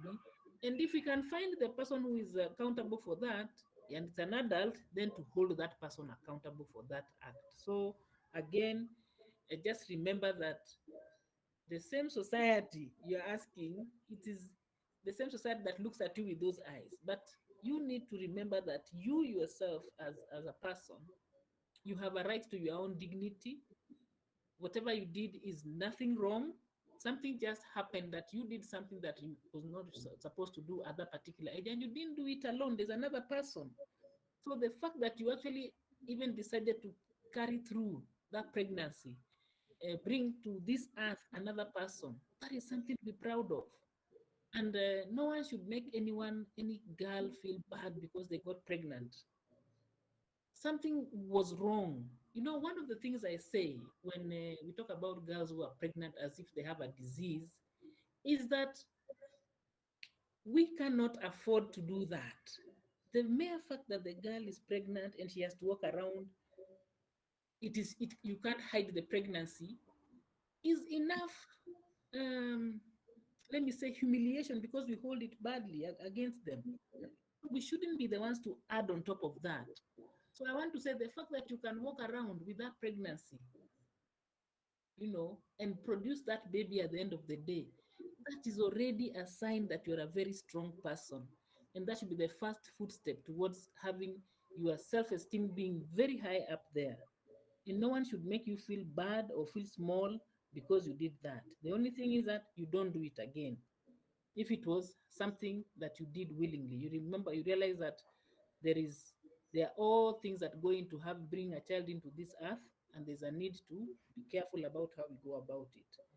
But I have to say here that we also have to hold the boys to account. One thing that I remember we used to be told when we were going to school or to college especially is that don't go there and get pregnant. But I think it's time we also told the boys, don't go out there and get the girls pregnant, so that we hold all of them responsible. I need to touch on the question that was asked before about the violence against the child in school. The question about this person hitting a child, I think the teacher beating up a child, and who should pay for that. First of all, it's an offense under the Basic Education Act for a teacher to hit a child. It's also a criminal offense under the Penal Code. So in fact, TSC should be able to take up that for a teacher who hurts children. It's actually an offense. And of course, they'll be charged by the police if that matter goes to the police. Also, under the Penal Code, it could be assault or grievous harm, depending on the degree of the offense. And this teacher, if that student is below the age of 18, can also be charged under the Children's Act. So it's a serious offense to harm a child under various laws, because that protection is provided for. So if they are charged, of course, if they are found guilty, there is a penalty. Um, they ought to pay for the treatment if they are found guilty of the offense, or refund that what it is that you spent. But a child who has been beaten by the teacher has no business sending them home for whatever it is, unless they need to call the parent for some indiscipline issue. But any harm, physical or psychological, imposed on a child is an offense both under the Education Act, under the Children's Act, and under the Penal Code. Thank you very much. Thank you so much, Justice Matheka. That's really profound. And I know Mary is one of the youths. They did a research on this matter. I'd like to give her a chance to just give us some insights, what they found out. I'm pretty sure some of her questions have actually been handled. Mary? Thank you, Declan. So during the research, we had some of the discussions, and we asked the girls who are these that are impregnating the girls. And some of the responses that we got were some are even raped by their fathers and their relatives, some by their age mates, others by sponsors with money who roam around their villages and promise to give them money, especially those who come from poor backgrounds. And of course, when Faith was giving her story about that girl who got pregnant and she was rejected from being a prefect, it reminded me of a case of this girl. She got pregnant, and before she got pregnant, she was a good athlete. Like she used to play football and such. But then when she got pregnant, she actually told me that the last game she participated, she had to hide her pregnancy so that she'd be allowed to participate. And she participated it. After that, she went home, got her baby, and then came back. And I liked that the school had allowed her to come back. But then when she came back, they told her you cannot participate in games anymore. And okay, I don't know about the anatomy of girls. So I find it ironic that the girl was told not to participate in games while our moms and you know women are allowed to come back to work even after delivering babies. So my question is, uh, for these girls that are maybe got pregnant and I'm at home and I'm thinking, if I go back to school, will I be allowed not just to study but also to participate in co-curricular? How can we help them? So I'll give, thank you so much, Mary. In the interest of time, I think the first issue you raised, I think the law is clear and Justice Matheka has really clarified.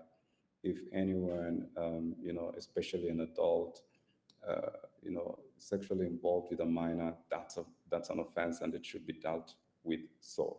But on the issue of participation, I'll give Mary Goretti 1 minute to just inform us a little bit how this is handled, and then we can move to the next issue.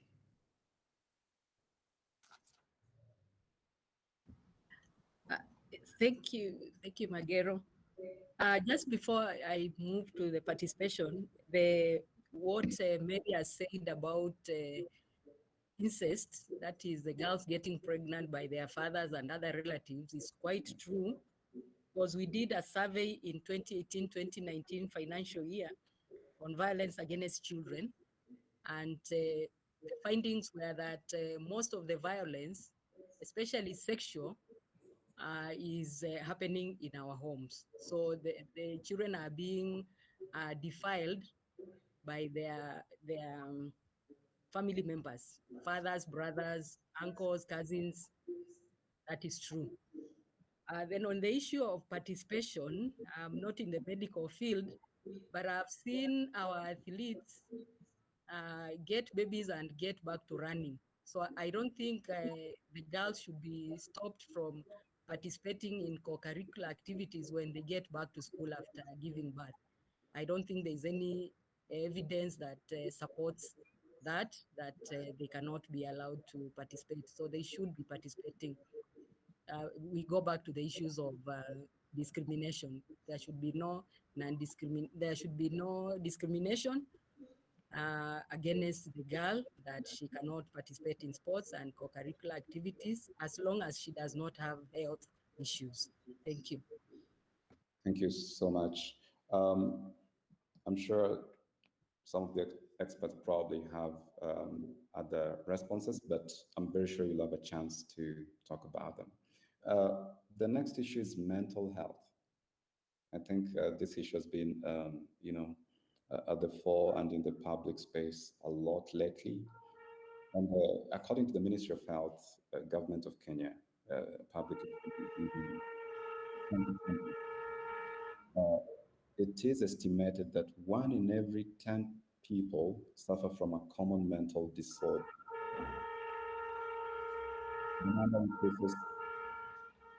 The number increases to 1 in every 4 people among patients attending routine outpatient services. Depression and anxiety disorders are the leading mental illnesses diagnosed in Kenya, followed by substance use disorders. So depression and anxiety are leading disorders, followed by substance use disorders.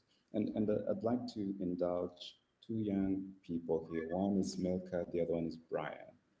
So first, Milka, can you give us a little bit of your story, your context, and even raise some questions to this? Thank you, Mr. Declan. On this issue of mental health, I remember when I was in Form 1, I lost my dad when we were closing the school for the August holidays.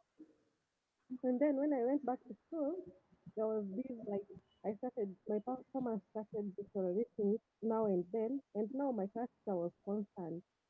So she just offered a bit of advice, though she wasn't a counselor. So now my question is it possible to have counselors in school who are trained for the purpose? That is that teacher wasn't a guidance and counseling teacher, and she offered counseling. And then the second question is it possible to have professionals who are secretive enough, like one can bank on, and you are confident that when you tell him or her your problem, that they're gonna help you. Thank you.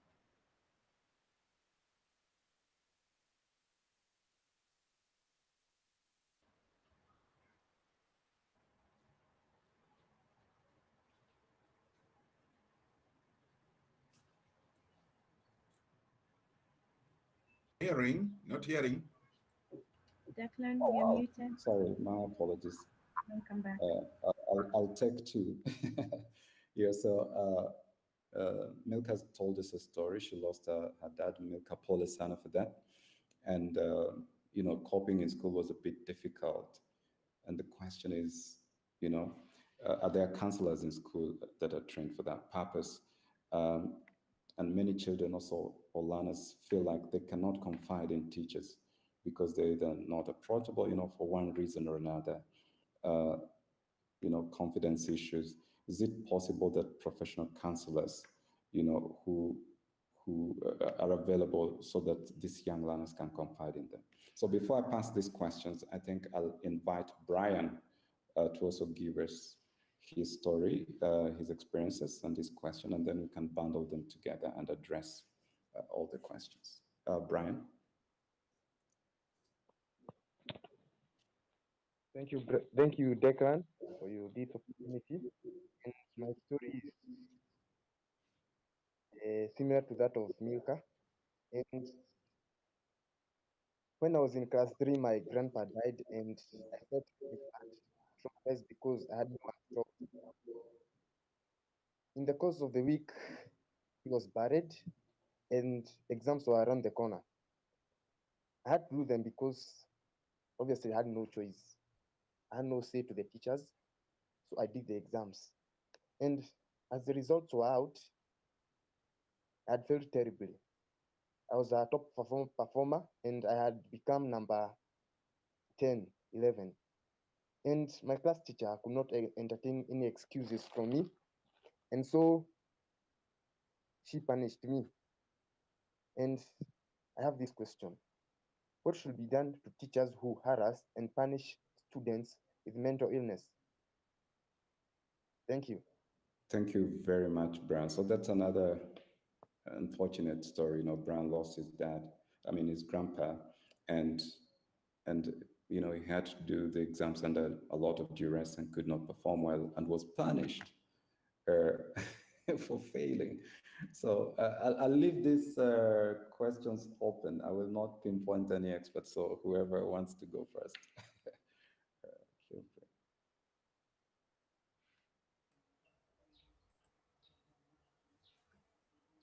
Yes, thank you, Magero.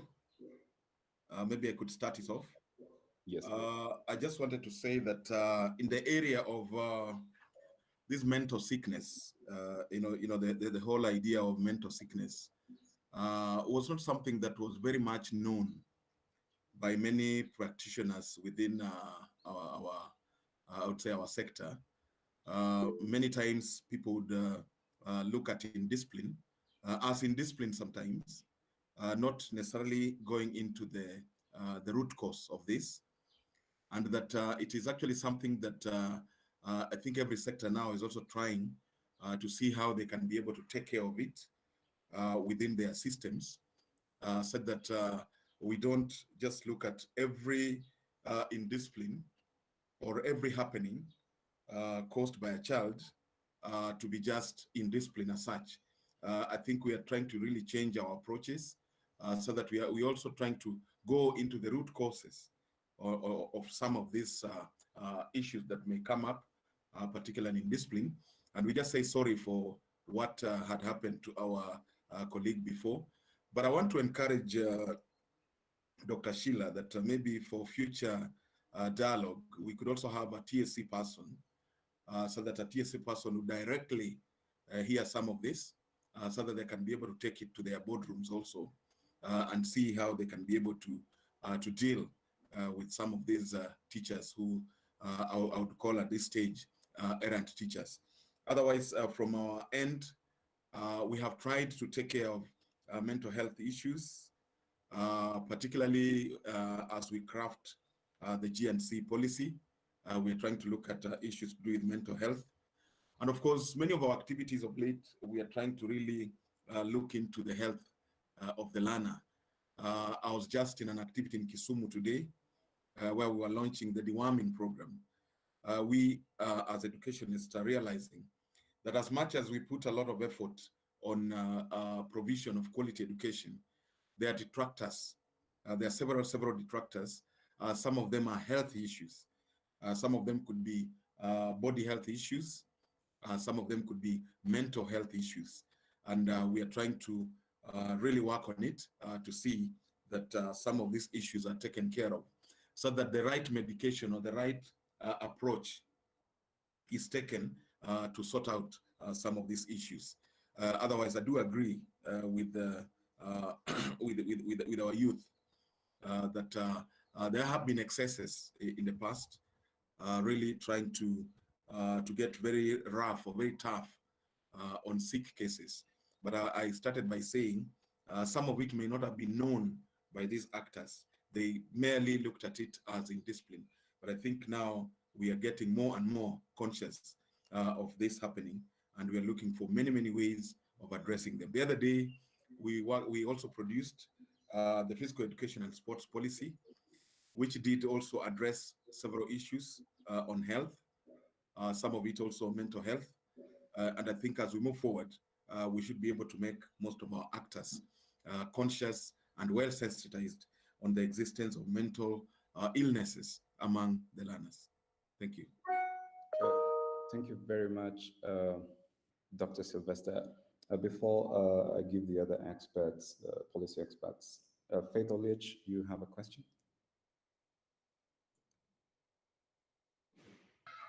Yes, okay. So my question is in relation to the kind of research we did, the info the field. So I talked to one of the watchmen from one of the schools, and he told me that some learners stay away from their parents. So for like 2 weeks, the parent is not aware, where is my daughter, where is my son?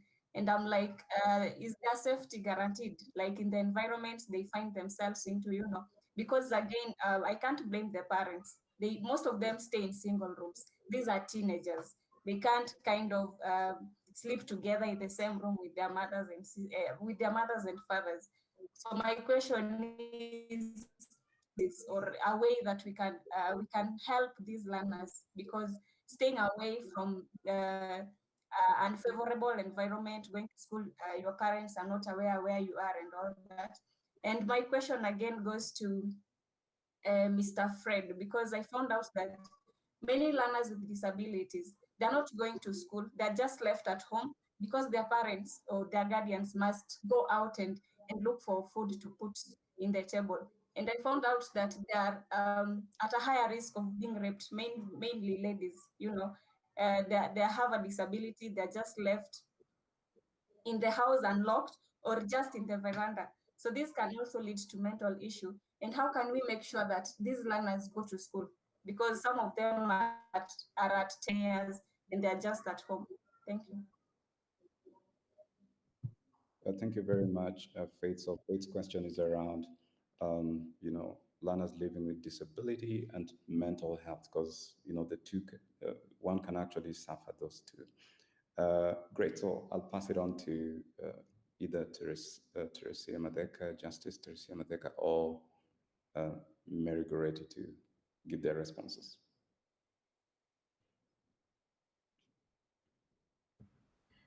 Let me go first. Now, on the issue of mental health, we as adults, we have this assumption that when we lose a close relative, that children do not have feelings, they are not grieving, so we do not normally support them in the grieving process. So we need to support children, even if we are not professionals, if we are not counselors, just you as a parent, you can give a child an opportunity to just express themselves. They just talk to you how they are feeling about that death, how it has affected them, what they feel they can do to cope, and not avoid the pain.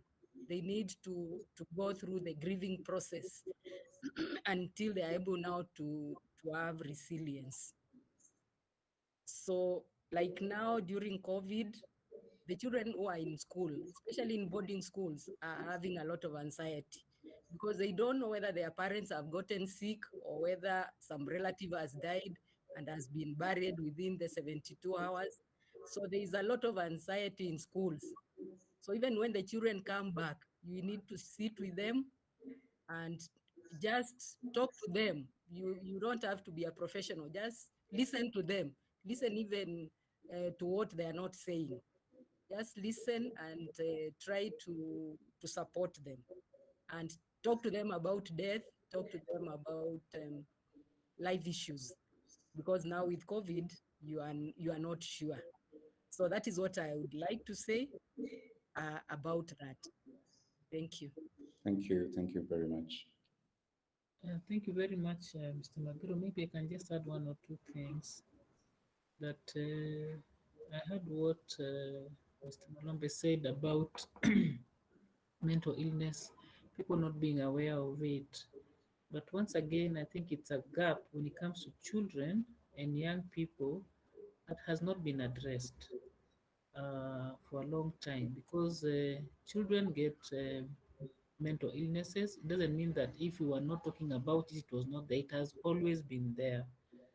But talking about it and meeting it up front, because like I said also earlier about children who end up in court in conflict with the law, you find some actually have those particular issues. Even young people, they commit crime because of those whatever it is that they are going through. But the one thing you'll realize is that even the justice system is not responsive. I don't know whether that's the right word to that. Because, for example, if an adult commits murder, before we even proceed with their case, we have to have a mental assessment report to confirm that they are capable of following the proceedings. But for children who commit crime and they are children and they can shock us with what they have done, it's not mandatory that you actually do that assessment to know whether this child was actually okay. So we have those gaps, and I'm happy that they are being discussed here, and I'm hoping that they'll actually be form a basis of some of the recommendations we may need to make, and to talk to the people who need to make those laws. Of course, some of us are implementers, but that's important. And then I think it's Brian who asked what should be done to a teacher who, you know, these are attitudes that we have. Even for the pregnant girl who was embarrassed in school, you can imagine what happened, her mental status after that, you know, or the one who comes to school, has had a child, was running perfectly, and she's told you cannot do that again. It's not just about her being denied something, but it has a mental, implication to that. So that all these things, what are they calling for? They are calling for, I think, one, for us to actually interrogate how our teachers are trained. If they need to have an awareness, a consciousness that for every child who walks into class, one or two of them could be having issues and they should be responsive to their needs. Of course, the law, as usual, always has something in place. For example, if a child is found to have a mental issue, they're supposed to be taken to an institution for treatment, but those institutions, again, are not there. I think she'll tell you again that we don't have specifically institutions that are there for children who have mental issues. So those are some of the things that we can look at. Yeah, basically, I think that's what I would have wanted to add. Thank you very much. Thank you. I see Fred had his hand up. I was actually gonna ask you to respond to the question. Yes. That Fred asked. Go ahead. Thank you. Yeah, It sounds like you said something, so you'll add. I just wish to respond to Faith's question. And I begin by, because I do know that there's sometimes lack of awareness in distinguishing issues of intellectual disability and mental health. And indeed, even people with intellectual disabilities sometimes have incidences of mental health. So Faith talks about those, especially with intellectual disability, who are not going to school. And that is a reality, sad as it may be, that children with different sorts of disabilities are overrepresented in the population that are out of school. And that is because of several factors, the main one being a lack of awareness. However, I wish to emphasize that all children, regardless of their abilities or limitations, are entitled to quality education. And that's why the Ministry of Education has specific tailor-made programs for education for all children. Sometimes a child or a learner with intellectual disability may not be able to learn the things that a child without disability is able to, but there is still something that he or she can learn. It could be issues of independent living or activities of daily living, and that is provided for in our curriculum. So it is wrong, it is against the law to prevent a child from going to school, again on account of his or her disability. I want to say that the Ministry of Education, like I already said at some point, has different types of schools that are intended to meet the learning needs of different learners. The ideal situation is that a child leaves home in the morning, goes to the school in the neighborhood, and then comes back home either during lunch break or in the evening. But we also do acknowledge that families are encountering very diverse circumstances. And sometimes a boarding school might be the most appropriate approach for some of these learners because some of them might require, some of them are very highly dependent and will require extra support either at home or in school. And so a situation where a family, probably because of its circumstances, has to leave a child behind and that child is exposed to certain dangers or harms, then we would recommend that this child be taken to a boarding school. And there are lots of boarding special schools in this country that can cater for the learning needs of such children.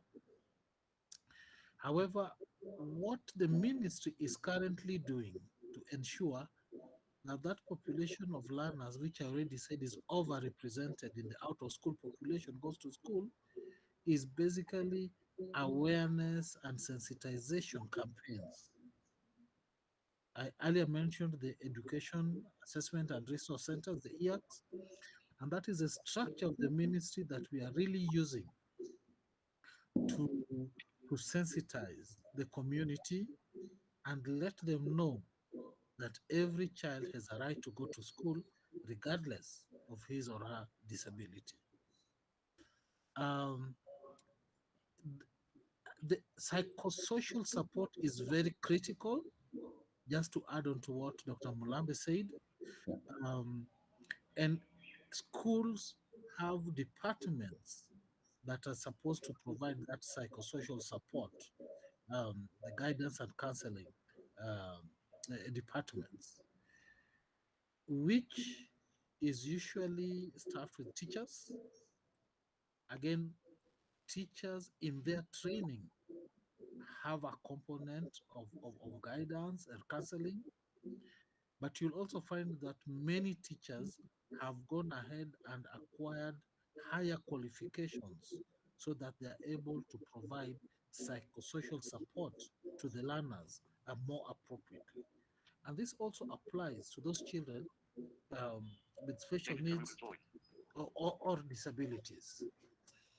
But just to finish off, I think it is a really sad situation that in this country, in the 21st century, we still have children with disabilities who are hidden at homes and are not going to school.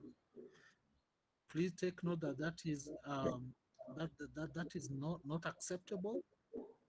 And if reported, if government agencies get to know of that, then the families are made to answer for that because all children should be able to go to school.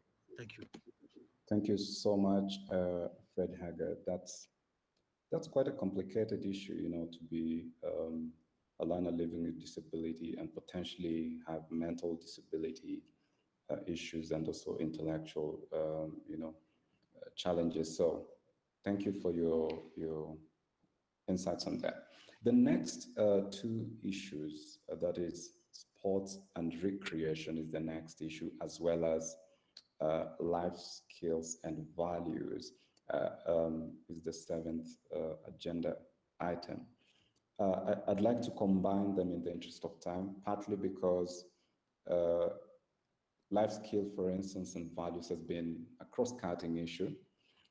So I'll combine the discussion together with sports and recreation. Just to give a little bit backdrop, access to sports and recreation activities is critical for the health, physical and emotional development and well-being of learners and youth in Kenya, for instance. This is why physical education and physical activities are part of the school curricula in Kenya. Sports and recreation activities have a positive impact even on behavior and motivation of youth and can lead even to professional career. And I think There was that case where, you know, the girl got pregnant, got back, and could not participate in sports activities. And we're going to raise the questions of access here. Therefore, guaranteed access to sports and recreation is critical for the well-being of all the youths and learners. And on life skills and values, and even the last policy experts' ideas touched on it, teaching psychosocial competencies and interpersonal skills that help learners make informed decisions, solve problems, think critically and creatively, communicate effectively, build healthy relationships, emphasize with others, and cope with and manage their lives excuse me, in a healthy and responsible manner is crucial. Even with the cases for the two young persons who told us about their loss, they lost their guardians, life skills and values would have been crucial here. Despite the CBC's effort to teach life skills and values in schools, there are still gaps. I think we all agree on that. Schools should not only be about academic performance. Not all children are talented academically. However, all can leave school with skills and values that will help them in life. So I'll give a chance to our youths to give us their stories as far as sports and recreation activities is concerned, and as well as life skills is concerned. Then we can respond to the questions together. So starting with sports and recreation, I'd like to give Faith Oliech a minute to tell us her story. Faith? Thank you, Declan. So I'm glad to report that my primary school was close to one of the schools for the deaf. And I can tell you that the learners who are deaf really used to beat us when it comes to sports and all that, football, volleyball, name them. They were known, like that was their area. They never had a field. Actually, they were always coming to our school, our primary school, to access the field, you know. And being that I'm also a teacher, those schools never had equipment or materials that can help the learners to grow their talents and all that. So my question is, do I have a right to play? Because you find that in these schools, mostly teachers are still like it's books, books, books, and books. And even our parents, they always after grades, okay? So do I have a right to play as a child? And what happens if this right is snatched away from me? Thank you. Thank you very, very much. I'll pass it on to Milka, that will also tell us her story as far as sports and recreation is concerned.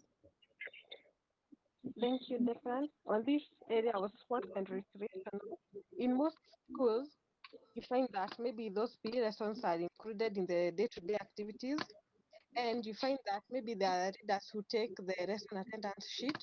Maybe the PE is included and it was attended by another teacher, maybe another lesson, maybe let's say a mathematics teacher. And so the readers will write their maybe PE lesson into bracket, maths lesson, and you write the teacher's name. And by the end of the week, you have to take those forms to the administration.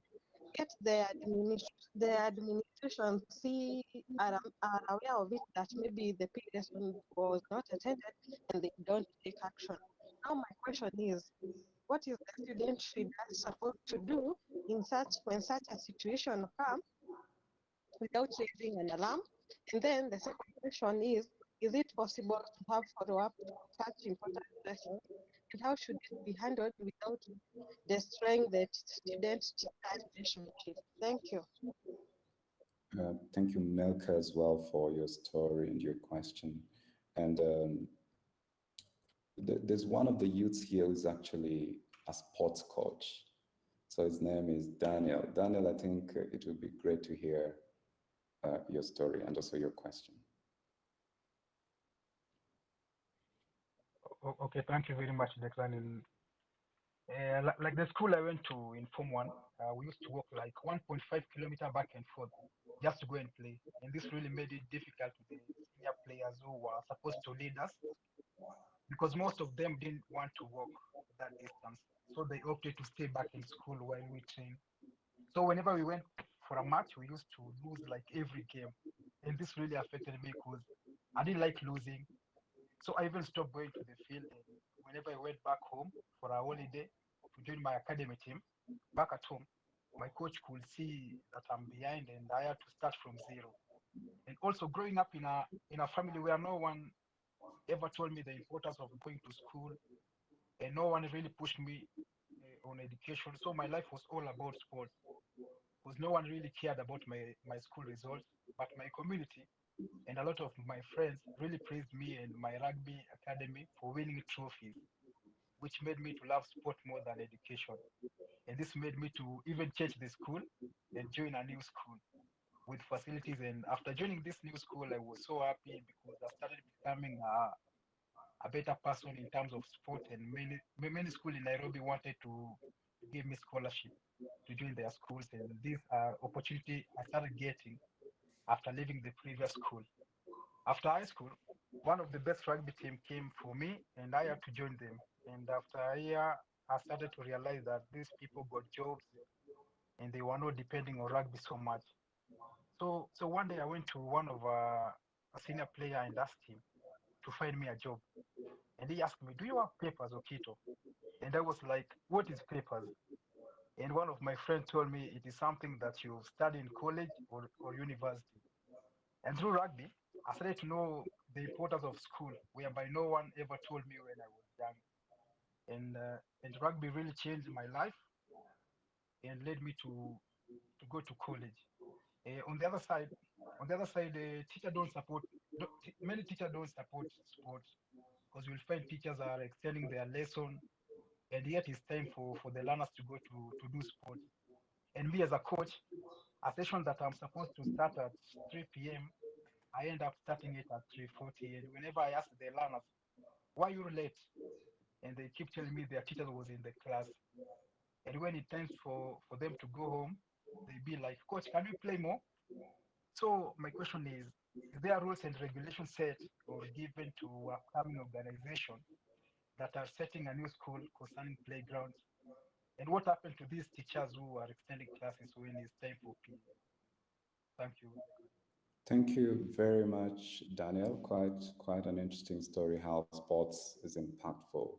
And just to go into the life skill space, um, I'd like to ask Mary, one of our young people, to also give us experience that is more life skill based.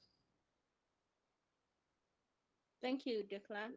To support on what almost every youth has spoken about, it is true that schools and homes are often at a grade. When you finish, they're just asking, what grade did you get? But I'll give this example of a person, of a boy there at home. And this boy, before joining school, he got into drugs. Then his father forced him to go to school. But then since he was forced, he used to come late whenever he wanted. When teachers asked him, he just ran away. They give him a punishment, he doesn't do it. So he was just rude to the teachers, but the students loved him. So when exams came and when the elections came and they had to vote for a prefect, the student voted him in. So everyone like thought the teacher would just say, "Hey, no, we won't take this person because he wasn't like a good student." But then the teachers decided instead of rejecting him, they should use this as an opportunity to teach him a lesson. Like they decided that they will use this as a positive way. They said that if he's responsible for other students, he'll turn out responsible as well. So they used to coach him. The prefect, the principal will call him, sit him down, tell him to lead by example. So by the time he finished school, yes, he didn't quite perform. He didn't get the good grade. He had a D class.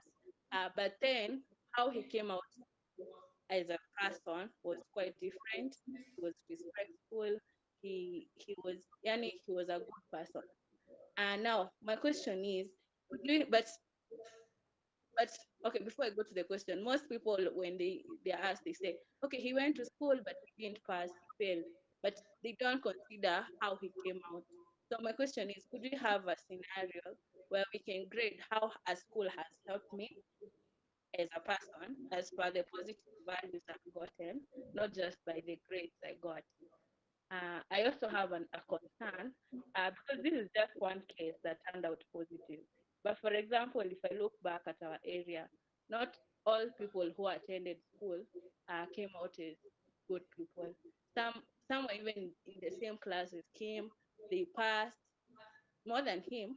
But then you find they're the ones out here making and selling sanga. They're the ones, now because they got money, they're the ones sponsoring these small girls and impregnating them.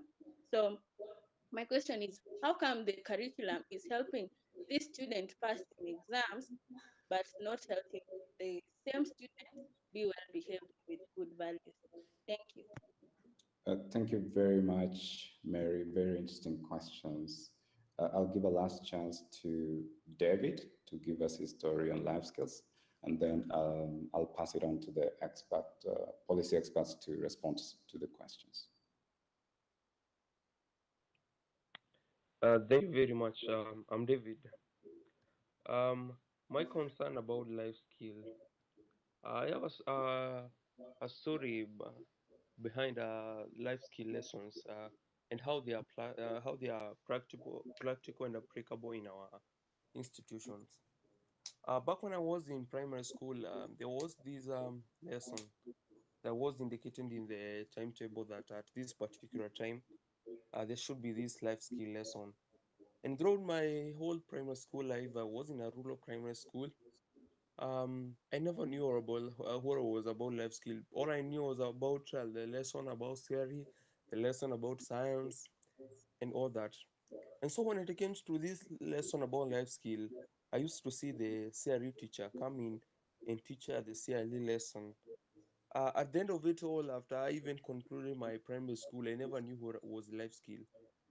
Which I later came to know about. Life skill was all about to teach you and to prepare you in your next life or the next level of maybe education that you're going to take. Maybe at that point, if they advised us, later I came to high school. I was invited to an extra county high school where we used to meet with different kind of people. It became hard for me to socialize with them, uh, and how I would associate with those guys, with these now guys that we are from now, a diverse community and from diverse region, maybe even diverse countries. It was hard for me. And if they would have taught us about life skill and how you should live with these people and how you should also socialize even with teachers now that you are in a new environment, it became hard for me and for my fellow youths who are not even told about this life skill. Later in high school, the same the same the same thing repeated itself. There was this lesson indicated that at this particular time, at this particular day, there should be this life skill lesson, and this happened once per week, which through my whole life skill, through my whole high school life, I never learned that lesson. And instead of learning the lesson, maybe at one point our Kiswahili teacher and our chemistry teacher used to alternate each and every week who was to attend that lesson. And instead of us teaching us about life skill, they used to come and continue with their lesson and their subject at that time.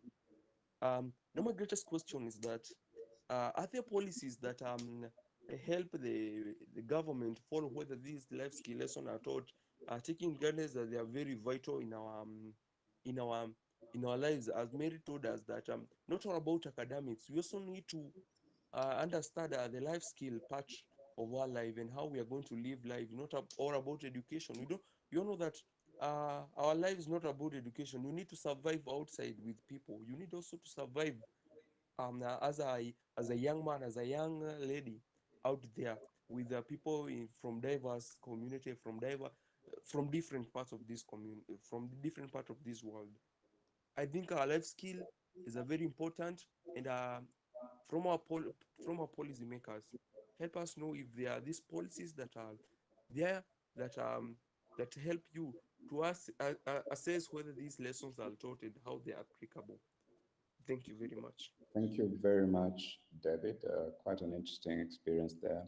And if I can just reiterate the questions to the policy experts. One is under sports. Faith Oliech is asking, what is the learners? Do the learners have a right to play? And then we also have the question on student-teacher relationship as far as a physical education period is actually suppressed. Some teachers prefer that period is used for other things while learners actually want to play. How do we go about this? And then the question on playing ground, on access to facilities, and also teachers who extend classes during such periods. I think those two questions are connected. And then under life skills, the issue of can grading, be can values and life skills be also be considered as metrics, to award grades other than just academic performance. The other question is, how do we improve the curricula to capture values as well? And Mary gave us the example of these learners who passed well, but they failed in their behavior. And lastly, tracking of whether life skill lessons are actually taught or these periods actually used for other subjects. The floor is yours, our dear policy experts. And if you notice we are running a little bit behind time, I would indulge that you allow us 30 extra minutes on the program so that we're able to wind. I'll also leave this open. Yeah, thank you, Chair. I think you can see that we are running out of time, and I wanted to propose that you maybe take a round across us, the discussants, so that we comment on the three main areas. That is physical education and sports, life skills, and values. Once so that we could end it a little earlier, because for some of us, other things are also waiting. Yeah, so maybe I could start it off. Yes. I want to really agree with what the young people have brought forward. I think the research that you have done in our education institutions and among our learners and teachers is true. What has come out reflects what is there in some schools, really, not necessarily in all schools. It is true that the area of physical education and sports may not be taken very seriously in some schools, but in some schools it's taken very seriously, particularly in the international schools. You find that the area of physical education and sports is taken very seriously. What causes this is what we'd refer to as the mean score syndrome. The mean score, people are concerned with what would bring the mean score up. And you see now that a PE and sports is not examinable, then they would rather have mathematics or physics or chemistry taught during PE lessons. And I think that is true. And that's the basis of a policy that we have now developed to revamp the whole area of physical education and sports. We have guided our stakeholders very well. The other day, we were disseminating the document. It's already launched with our field coordination officers, who are the representatives of the county directors of education, the regional directors of education, and so on and so forth. I think that one ended last week in Embu. We want to also proceed with the regional meetings to ensure that we revamp the whole area of physical education and sports. And I want to say that it's true, just like I think she's called Faith was saying, every child has a right to physical education and sports. And of course, even music, drama, and the area of theater arts, they have a right. And you see, the area of physical education and sports is an integral part of the curriculum. And it's normally timetabled, just like they said. But you see, you sometimes get errant teachers who may want to use those lessons for other things. But I think that is key. Another thing that just confirms to the fact that we insist on this is that when schools are being registered, one of the requirements for registration of a school is a playing ground. In fact, that is quite key, that there must be a playing ground for children. Normally, we allow for a lease. Sometimes somebody, a proprietor who wants to start a school, may not have space for a field within the school, particularly for private schools. We allow them to lease a neighboring field. It could be a public field, it could be a field of another school, and show us an arrangement of how they want to make use of the same field at different times. So I think that is there, and our youths need to know that it's their right to participate in physical education and sports. And I want to say that physical education and sport resonates very well with the competence-based curriculum, where, of course, you now find that the area of sports forms also a pathway, such that gentleman who was talking about how he has had it nice pursuing the area of rugby, and rugby has made him really comfortable. And of course, just to mention that, but there are many others who have benefited from sports. Even our Kipchoge, surely, even us with our PhDs, so to speak, we may not reach him. I think he's far ahead of us. So what we are bringing out here, and even in CBC, is that even if you are poor in academics, all right, then you are good in something else. Every child is a winner, all right? And this resonates very well with what we are saying here, physical education and sports, so that you could be not very good in academics, the physics, chemistry, biology, and so on and so forth. But if you're good in sports, then we would provide an opportunity for you under CBC to nurture that particular talent. So this is well addressed in our new curriculum. But of course, you know that we're in the process of changing. We also still have the 844 group with us, and you find some of these things that the youth have said existing. The area of life skills, it is true. Previously, we used to have a lesson on life skills, trying to address life issues so that the learners would be able to be well sensitized on life issues and how to take care of them. But I think going forward, we had now to change the tact and see how to infuse this.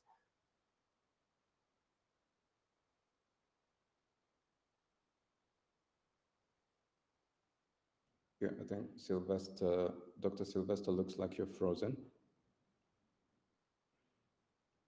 So as he comes back, can I pass it on to Mary Goretti? Do you want to go next? Yes. So thank you, our young people. Sorry, let me just finish. Sorry, let me finish. Yeah, my network went off.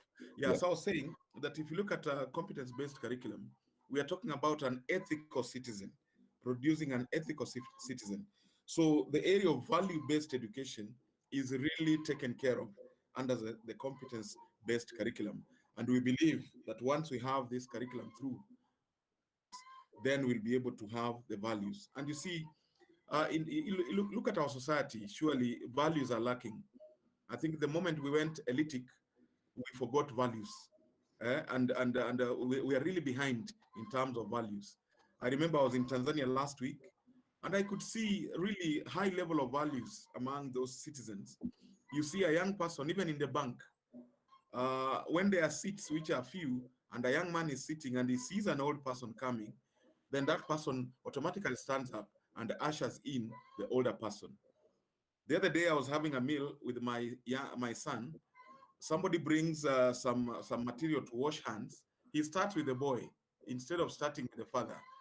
You see, but when we asked the attendant, he said, "You know, us now with our generation, we don't know these things. We don't know about this father, older, younger people business. We don't know." So you can actually see that our society really needs this area of value-based education. And I want to confirm to you that it's well addressed in our competence-based curriculum. Thank you very much. Thank you very much, Silvester. And just to our experts, there'll be a very brief session after this on Q&A, so you'll have a chance to maybe respond to another question. We'll go ready. Thank you, Magero and the young people. I just want to say what you have said, it is true, especially on sports and PE and recreation. And Silvester has handled it very well. It is when we interact with the Kenya Children Assembly, those are the children in school, they've told us the same things, that PE is in the timetable, but it is used for teaching examinable subjects. And I believe it is not just the school that has an issue, it comes from us, the parents and the adults, because we tend to, our expectation is our children to pass exams, not to excel in sports and co-curricular activities. So we also need to change our attitude as parents. The right to play is enshrined in our laws. It is in the Children Act. So it is a right that is recognized. Then I quickly go to the life skills. They are very important. And as the young people said about training in life skills, most of the issues that are facing the youth now can be dealt with life skills training. We need our youth to be trained on being assertive, on communication skills, interpersonal relations, self-awareness, problem solving, all those life skills. They will need them. They will need even skills on how to sit for interviews, on how to be employable. So all those life skills. But I believe besides the school, the families should also be teaching both life skills and values. We should not just leave everything to the school. Families should also be responsible for bringing up their children. The objectives of education are broader than educational attainment in terms of performance. When you look at the African Charter on the Rights and Welfare of the Child, they've given very broad objectives of an education system for the African child, and the same is also in the Basic Education Act. So education is supposed to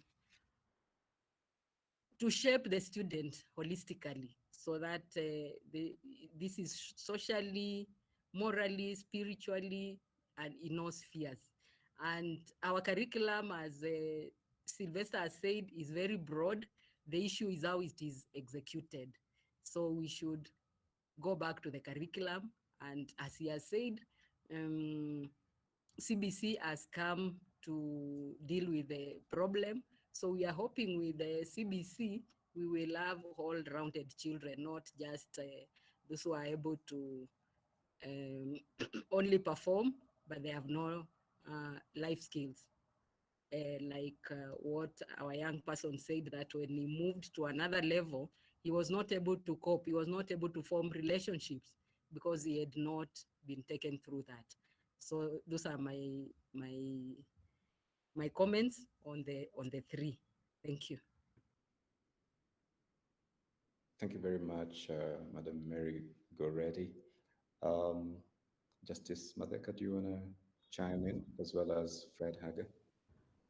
Thank you very much, Giro. Thank you very much, my panelists. I think I don't have much to add. I think the two have said it most of it. Only thing is that just to emphasize that children have a right to play, to recreation. It is there in our law.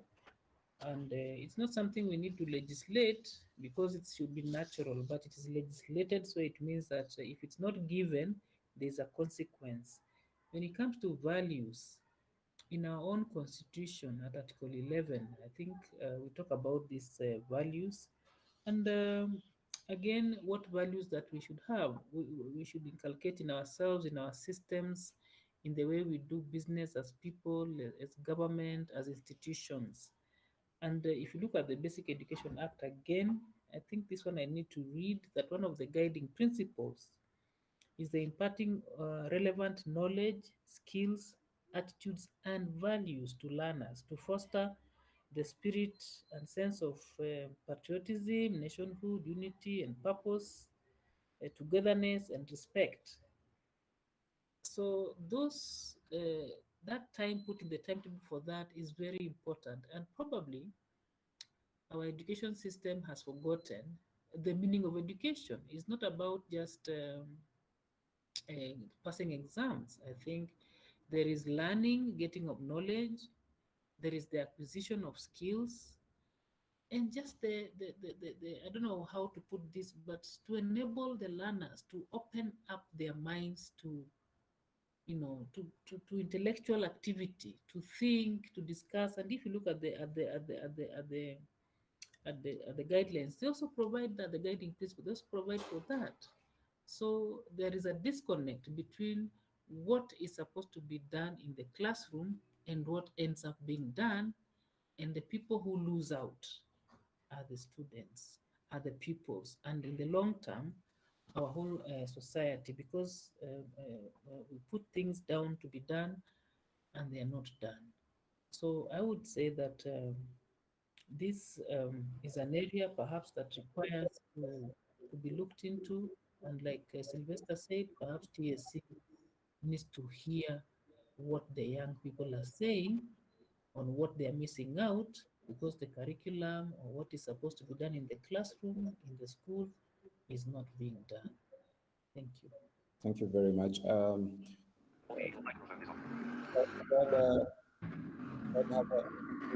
can indulge you. Yes. Fred, just a moment. So the next session is a brief set of questions from the participants on other platforms who are following. And Fred, I'd like you to participate in that session, so you'll have the first chance, so you can combine it with your response here. And to help us handle that very brief session, I'll pass the baton to Dr. Sheila to raise a few questions from the public. And Fred, you'll have the first chance, and you can combine it with your response here. Thank you very much. Thank you very much, Declan. I'm very conscious of the time. So what I'm going to propose is I will summarize some of the issues, but I know we cannot exhaust the answers today. What we will do after this session is put the questions together and circulate to our panelists, both the experts and the young people, where you can then write to us, write in your answers, and then we shall put it up on our website and other social media platforms, and even your platforms, so that these answers can be responded to. But since you've given me the chance and said Mr. Haga can respond to the first question, the first one is not a question, and I won't read out all of it, but it is from an elder. The reason I'm giving this priority is because it's an elder called Isaac Githaiga Wambugo from Tetu, Nyeri County, who works with people with disabilities. And he's given a number of recommendations, which I shall not read out now because it's quite long, but just so that it is tabled, and I shall forward these recommendations to all of you, but specifically to Mr. Haga. But in addition to that, there are a couple of questions that touch on special needs. There's one on autism by Sonia Basant from Nairobi.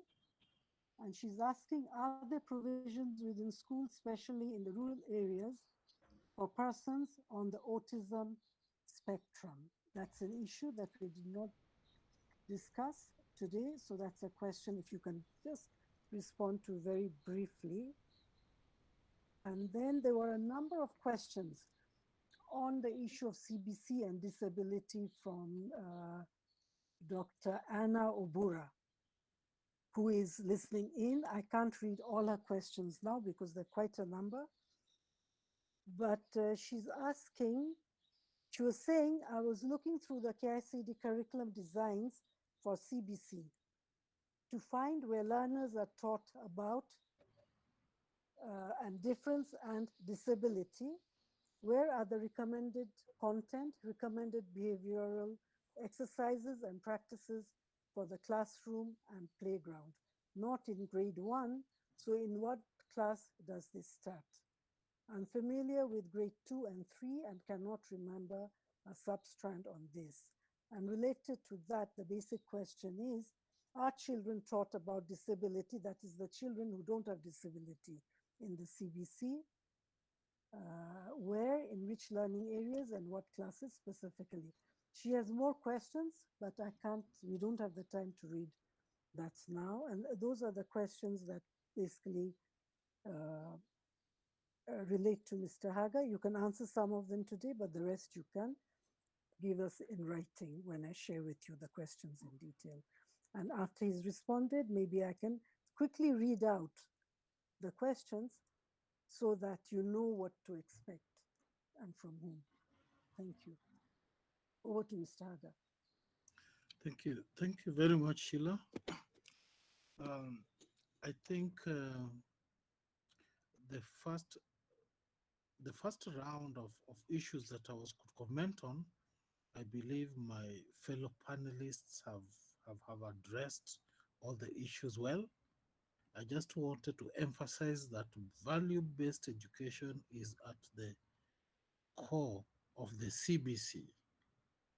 So there's a lot about character building and values, as of course depicted in our constitution and also in our societies. The CBC is big on the issues of diversity and appreciation of difference. I may not, at the top of my head, give you the specific strand or class where certain learning areas focus on that, but that is something that is really emphasized by the CBC.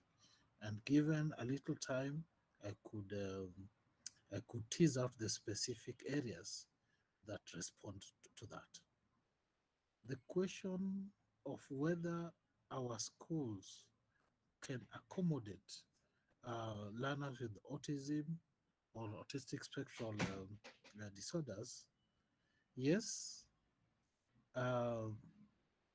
we do have schools, not as many as there should be, because autism is one of those disabilities that I must say wasn't initially considered as a disability in this country, and many of the learners who have autism were generally lumped together with those who have intellectual and probably other developmental disabilities. But today, we recognize that that is a specific disability, and we are training teachers at the Kenya Institute of Special Education to be able to cater for the learning needs of children who have autism. So I believe when you circulate the specific questions, Sheila shall be able to respond in much more depth. But I also have to apologize. I'm not able to stay any longer. I had another engagement. So I'll just appreciate the panelists and the audience and thank you all for everything. And it has been a really engaging afternoon. I'm sorry I had to leave early. Thank you.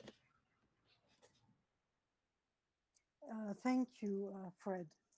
We do recognize we've gone over time. I just want to ask Justice Matheka and Mary Goretti, is it okay we took a little bit more of your time? There's a closing statement from the young people. So, and like I said, I won't ask you to respond to the questions, but just so that people know that the questions are being heard.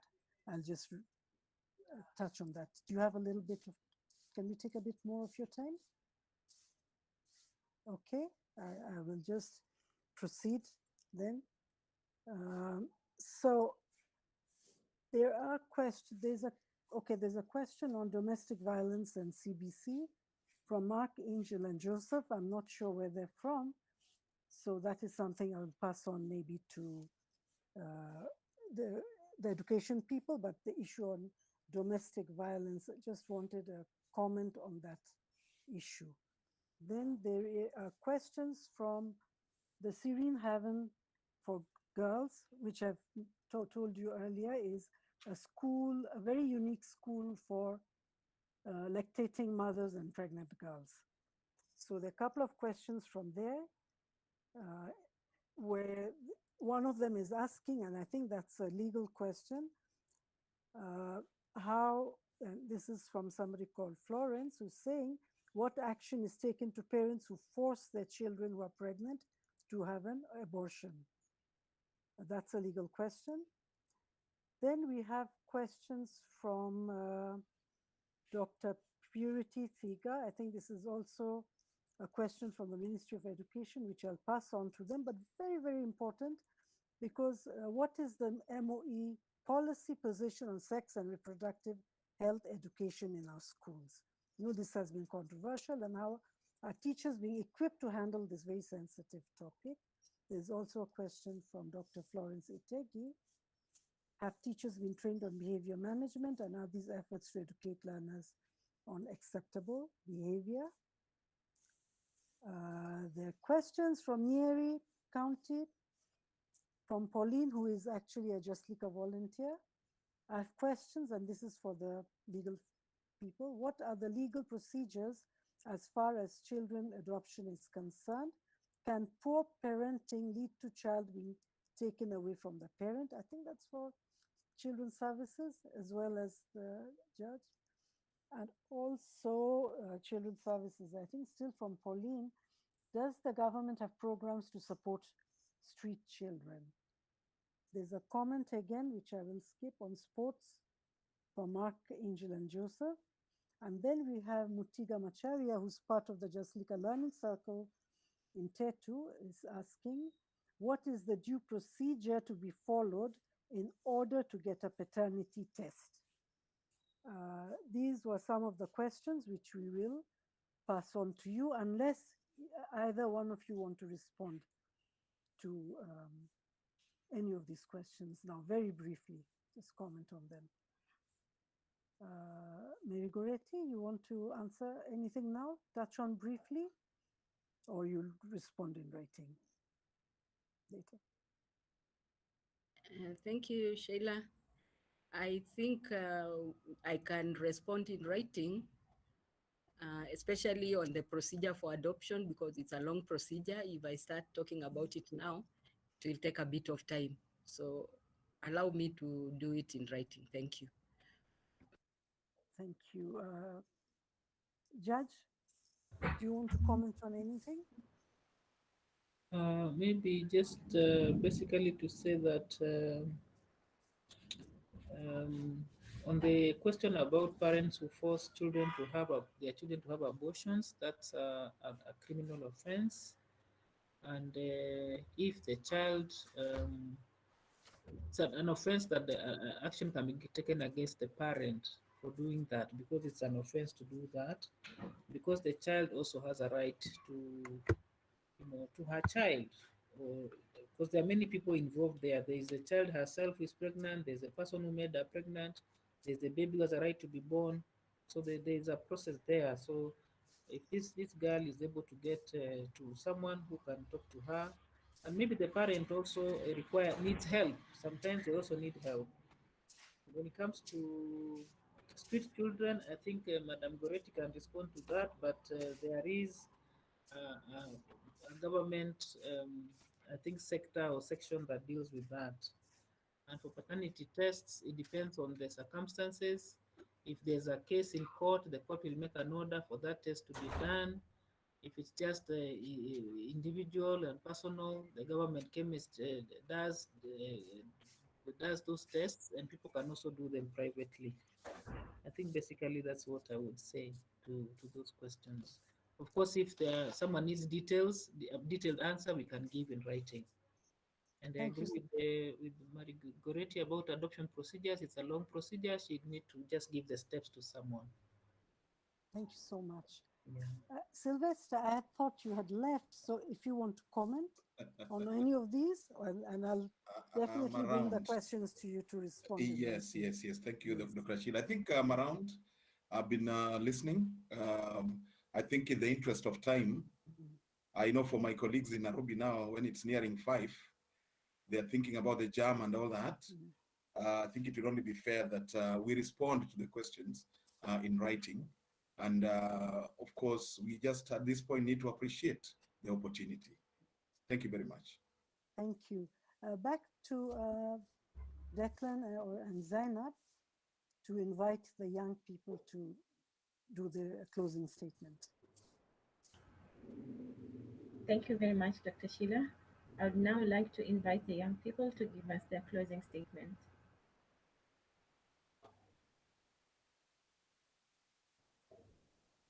Who's starting?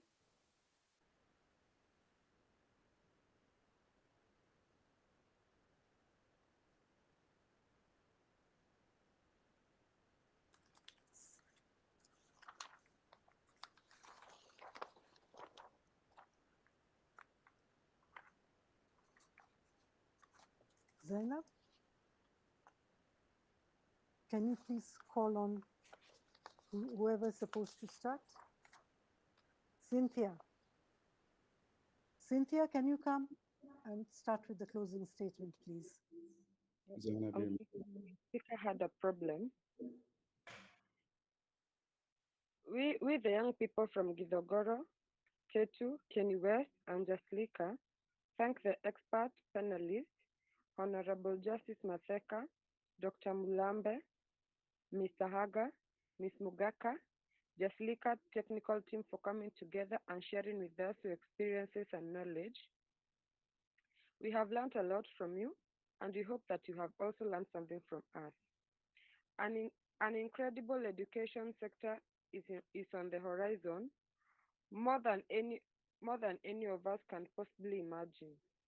We, the young people, are ready to take part in implementing and raising awareness to the policies that exist so that our brothers and sisters and our own children learn in safe and secure environment. But we need you to hear and support and include our voices as we make and enforce the policies. Handing over to Brian. Thank you, Cynthia. And let's proceed to young people's commitment number 1. As young people, we commit to educate schools, both public and private, secondary and primary, to ensure learners are disciplined, responsible,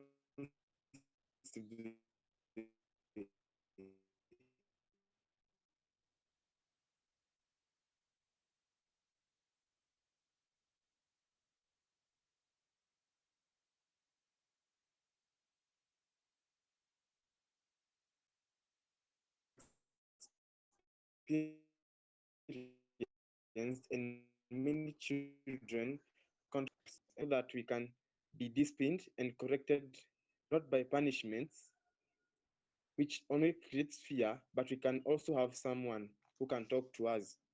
3, please assign people in these schools to make sure that the correct mode of discipline is used. 4, organize seminars where our teachers can be trained on alternative modes of disciplining that are helpful to the student, even after he or she leaves the school. Not leaving the judiciary out, we hope that you will take appropriate actions on these teachers who break the laws by harming children. Thank you, and I'll hand over to Mary. Thank you. Thank you, Brian. Commitment number 2. As young people, we commit ourselves to creating awareness concerning visible and invisible disabilities and inclusion of these learners in schools and also at our homes. This perception that children living with disabilities are a curse will change, and we as youth will champion the change.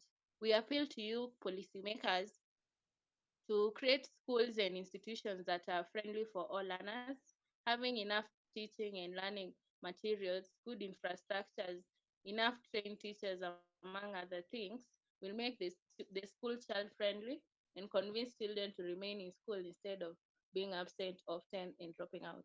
Our young commitment number 3, through the learning circles organized at our villages, we learned about the effects of drug abuse. We'll continue educating our brothers and sisters within our reach not to get into drugs. We appeal to you policymakers to please have representatives on the ground, even back here in our villages and slums, who will make sure that the addicted learners are helped and taken back to school. More guidance and counseling is also required to reduce the act among the learners. Thank you, and I invite Faith Wangui.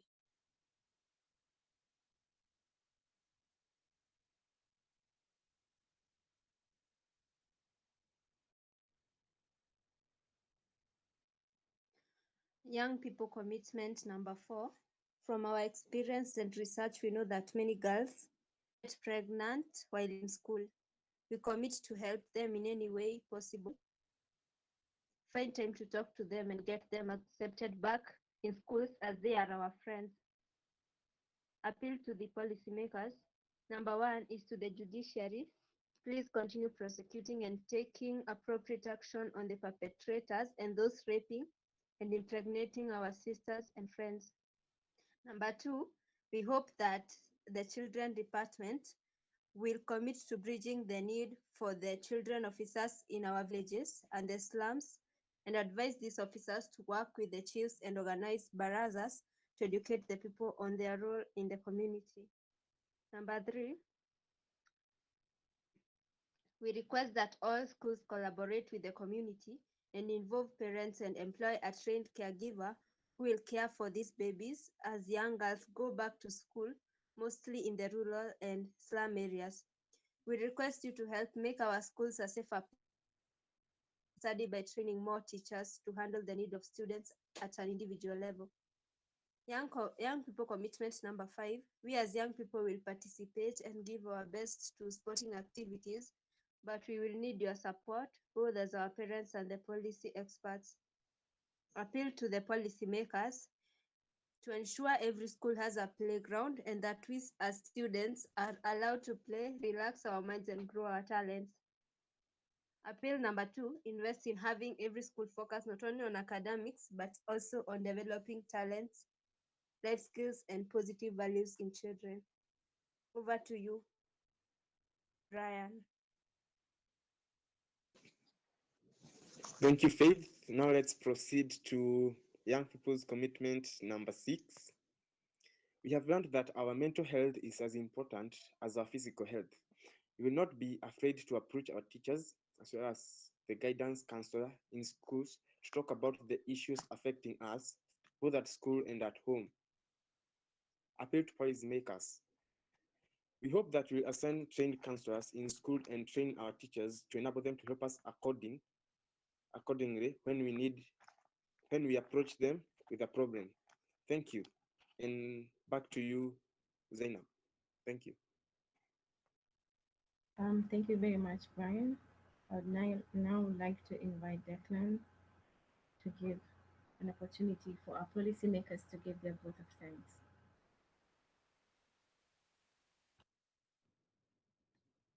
Thank you very much, Zainab. I'd like to give a brief chance to our fantastic panelists, policy experts, to give us their closing remarks, and then we'll pass it on to Professor Ahmed Ferej. Thank you. Probably I'll ask Justice Matheka to go first. Okay, thank you very much, Declan. Let me just begin by appreciating each one of you for being here with us and for sharing with us. I think for me, I'm proud to know that young people out there are awake and conscious of what is happening in their community, among their peers, in their families, and their willingness to learn and explore and find solutions to the issues that are bothering the families and their siblings and their colleagues and the society at large. as a judge, as a member of the larger family of Kenya, you know, I must say that as a judiciary, you are aware we are committed to ensuring that justice is delivered. Justice is delivered to the persons who come before us.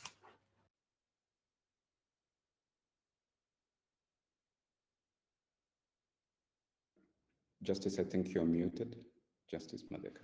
It's my mic again. Yeah, just for you to be aware that to that end, and having noticed that even within our systems, there are gaps, there are challenges that make it difficult for young people and children to access justice. That is why the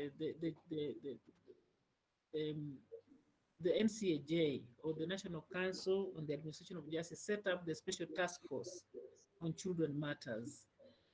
In this task force, all the stakeholders who deal with children, including DCS, as you heard from Merigoretti, the police, probation, prisons, are involved. And on the ground, you'll find children court users committees or the larger court users committees. These, again, the stakeholders come together to discuss this.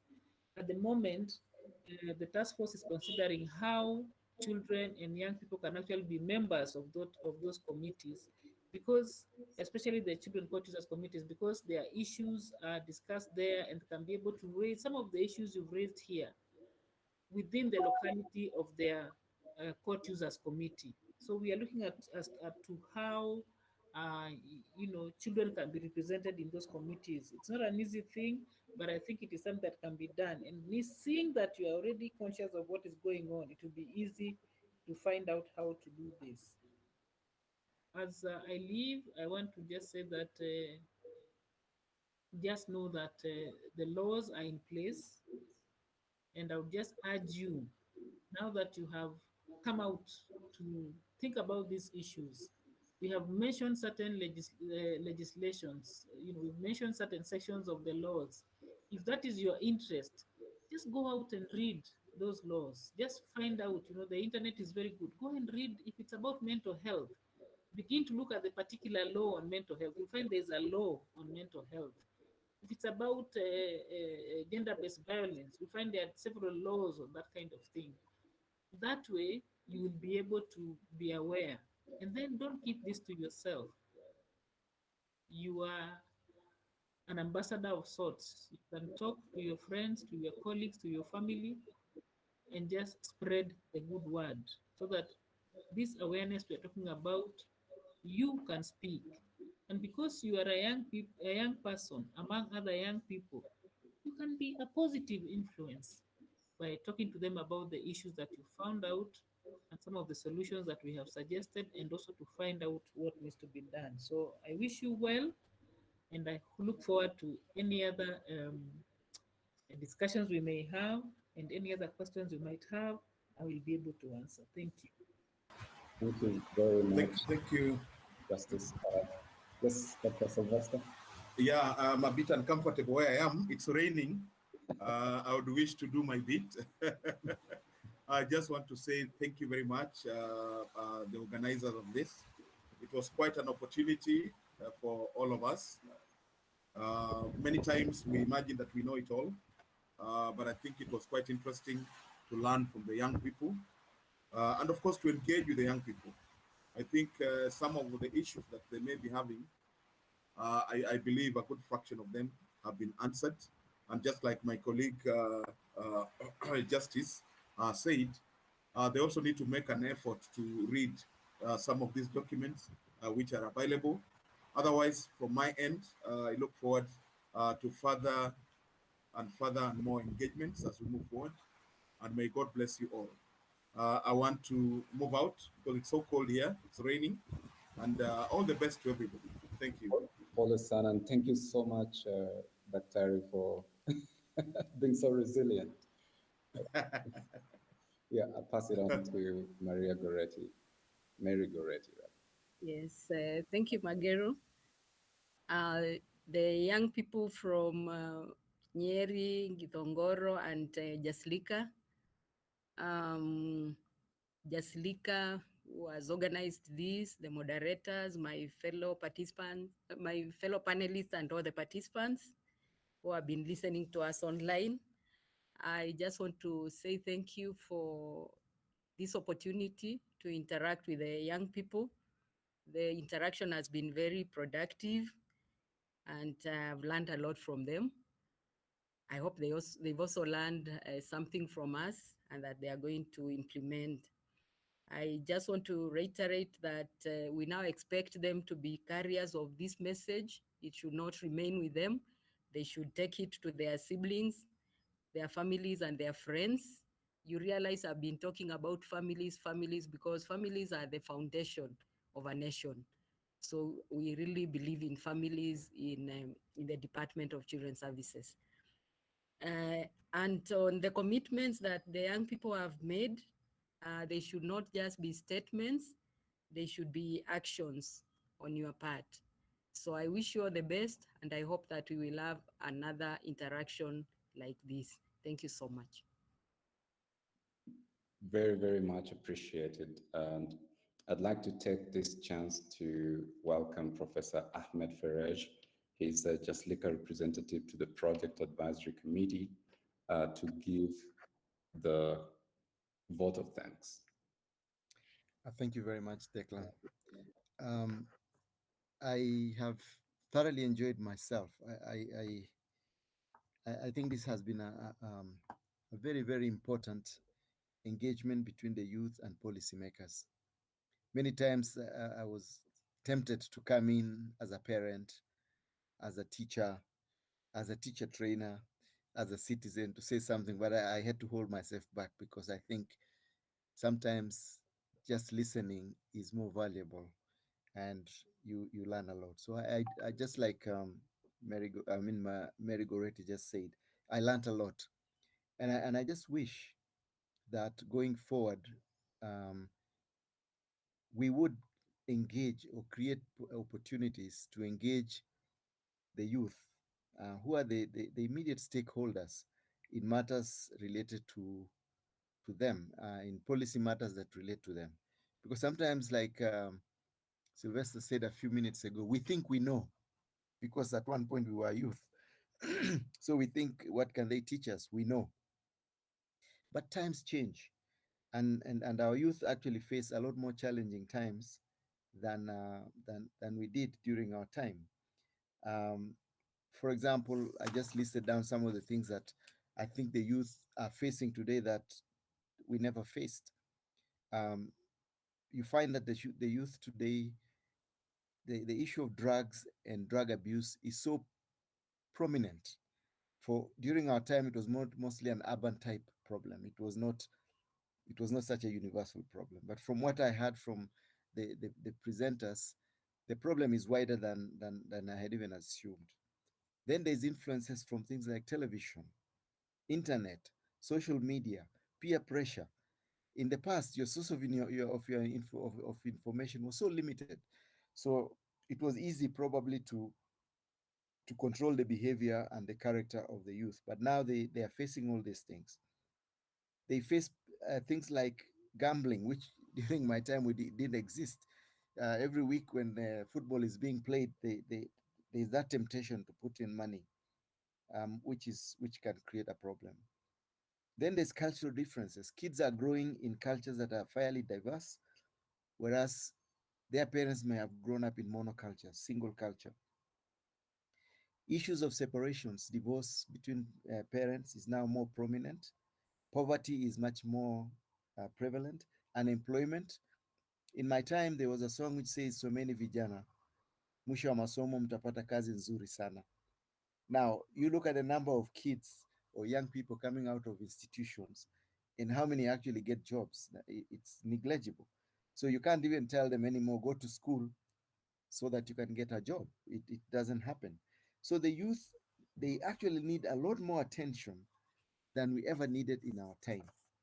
The other thing that came to me as I listened to the experts and I listened to the youth is that the role of school and the role of teachers is a lot bigger and wider than they currently play. Most teachers assume that their job is to teach in the classroom, to make children pass examinations. But when you listen to the youth that spoke, and then you listen to some of the responses from our panelists, the teachers really, the school environment has a lot bigger role to play than they are actually playing at the moment. Unfortunately, I don't believe the majority of the teachers are up to scratch with that notion. Teachers must really start understanding that their role is a lot wider than the classroom. And this must start at the in service training programs, but at the same time, it must go into the basic training in our colleges before the teachers even step into the classroom. I could say a lot more, but I know we are all tired and we want to go into other things. But allow me to take a few minutes to thank people who have played a key role in this event. I begin with our panelists, Justice Mumbua, Silvester Malombe, Frederick Haga, Margaret Mogaka, and Justice Mary Kibosya, but she didn't come, for taking their time, literally 2-3 hours, to engage very passionately on the subject matter that these young people have put before them. And the young participants themselves for going out to do the research and actually coming out with serious issues for discussion by the panelists. Other people that I would like to um, extend my thanks to include Rose Kabata of NCAJ, Catherine Matara, Minister of Education, Sophia Yega of WERK, Ernest Onguko from Jaslika, other technical people including Ali and Karuru. There's Jasmine, there's Wangoi and Conrad. Excellent work done by the moderators, Declan and Zainab. I was truly impressed, guys. Kudos to you. Somebody else, someone called Maya and Mesuela, Leila, all these people have done a fantastic job. Last but not least, I would like to give thanks to and to the director of Jaslika, Dr. Sheila Wamahio, for her great foresight in matters good research, but most importantly, her undying interest in nurturing the youth into research and taking interest in matters that affect their lives. I think not enough of us do this, and I'm really I'm impressed with what Sheila has done and her resilience on this matter. I was a young researcher many years ago, and Sheila held my hand and taught me a few tricks, not tricks, but a few important principles in research. And I'm in it in the business today. So my relationship with her goes back, well, close to over 30 years at least.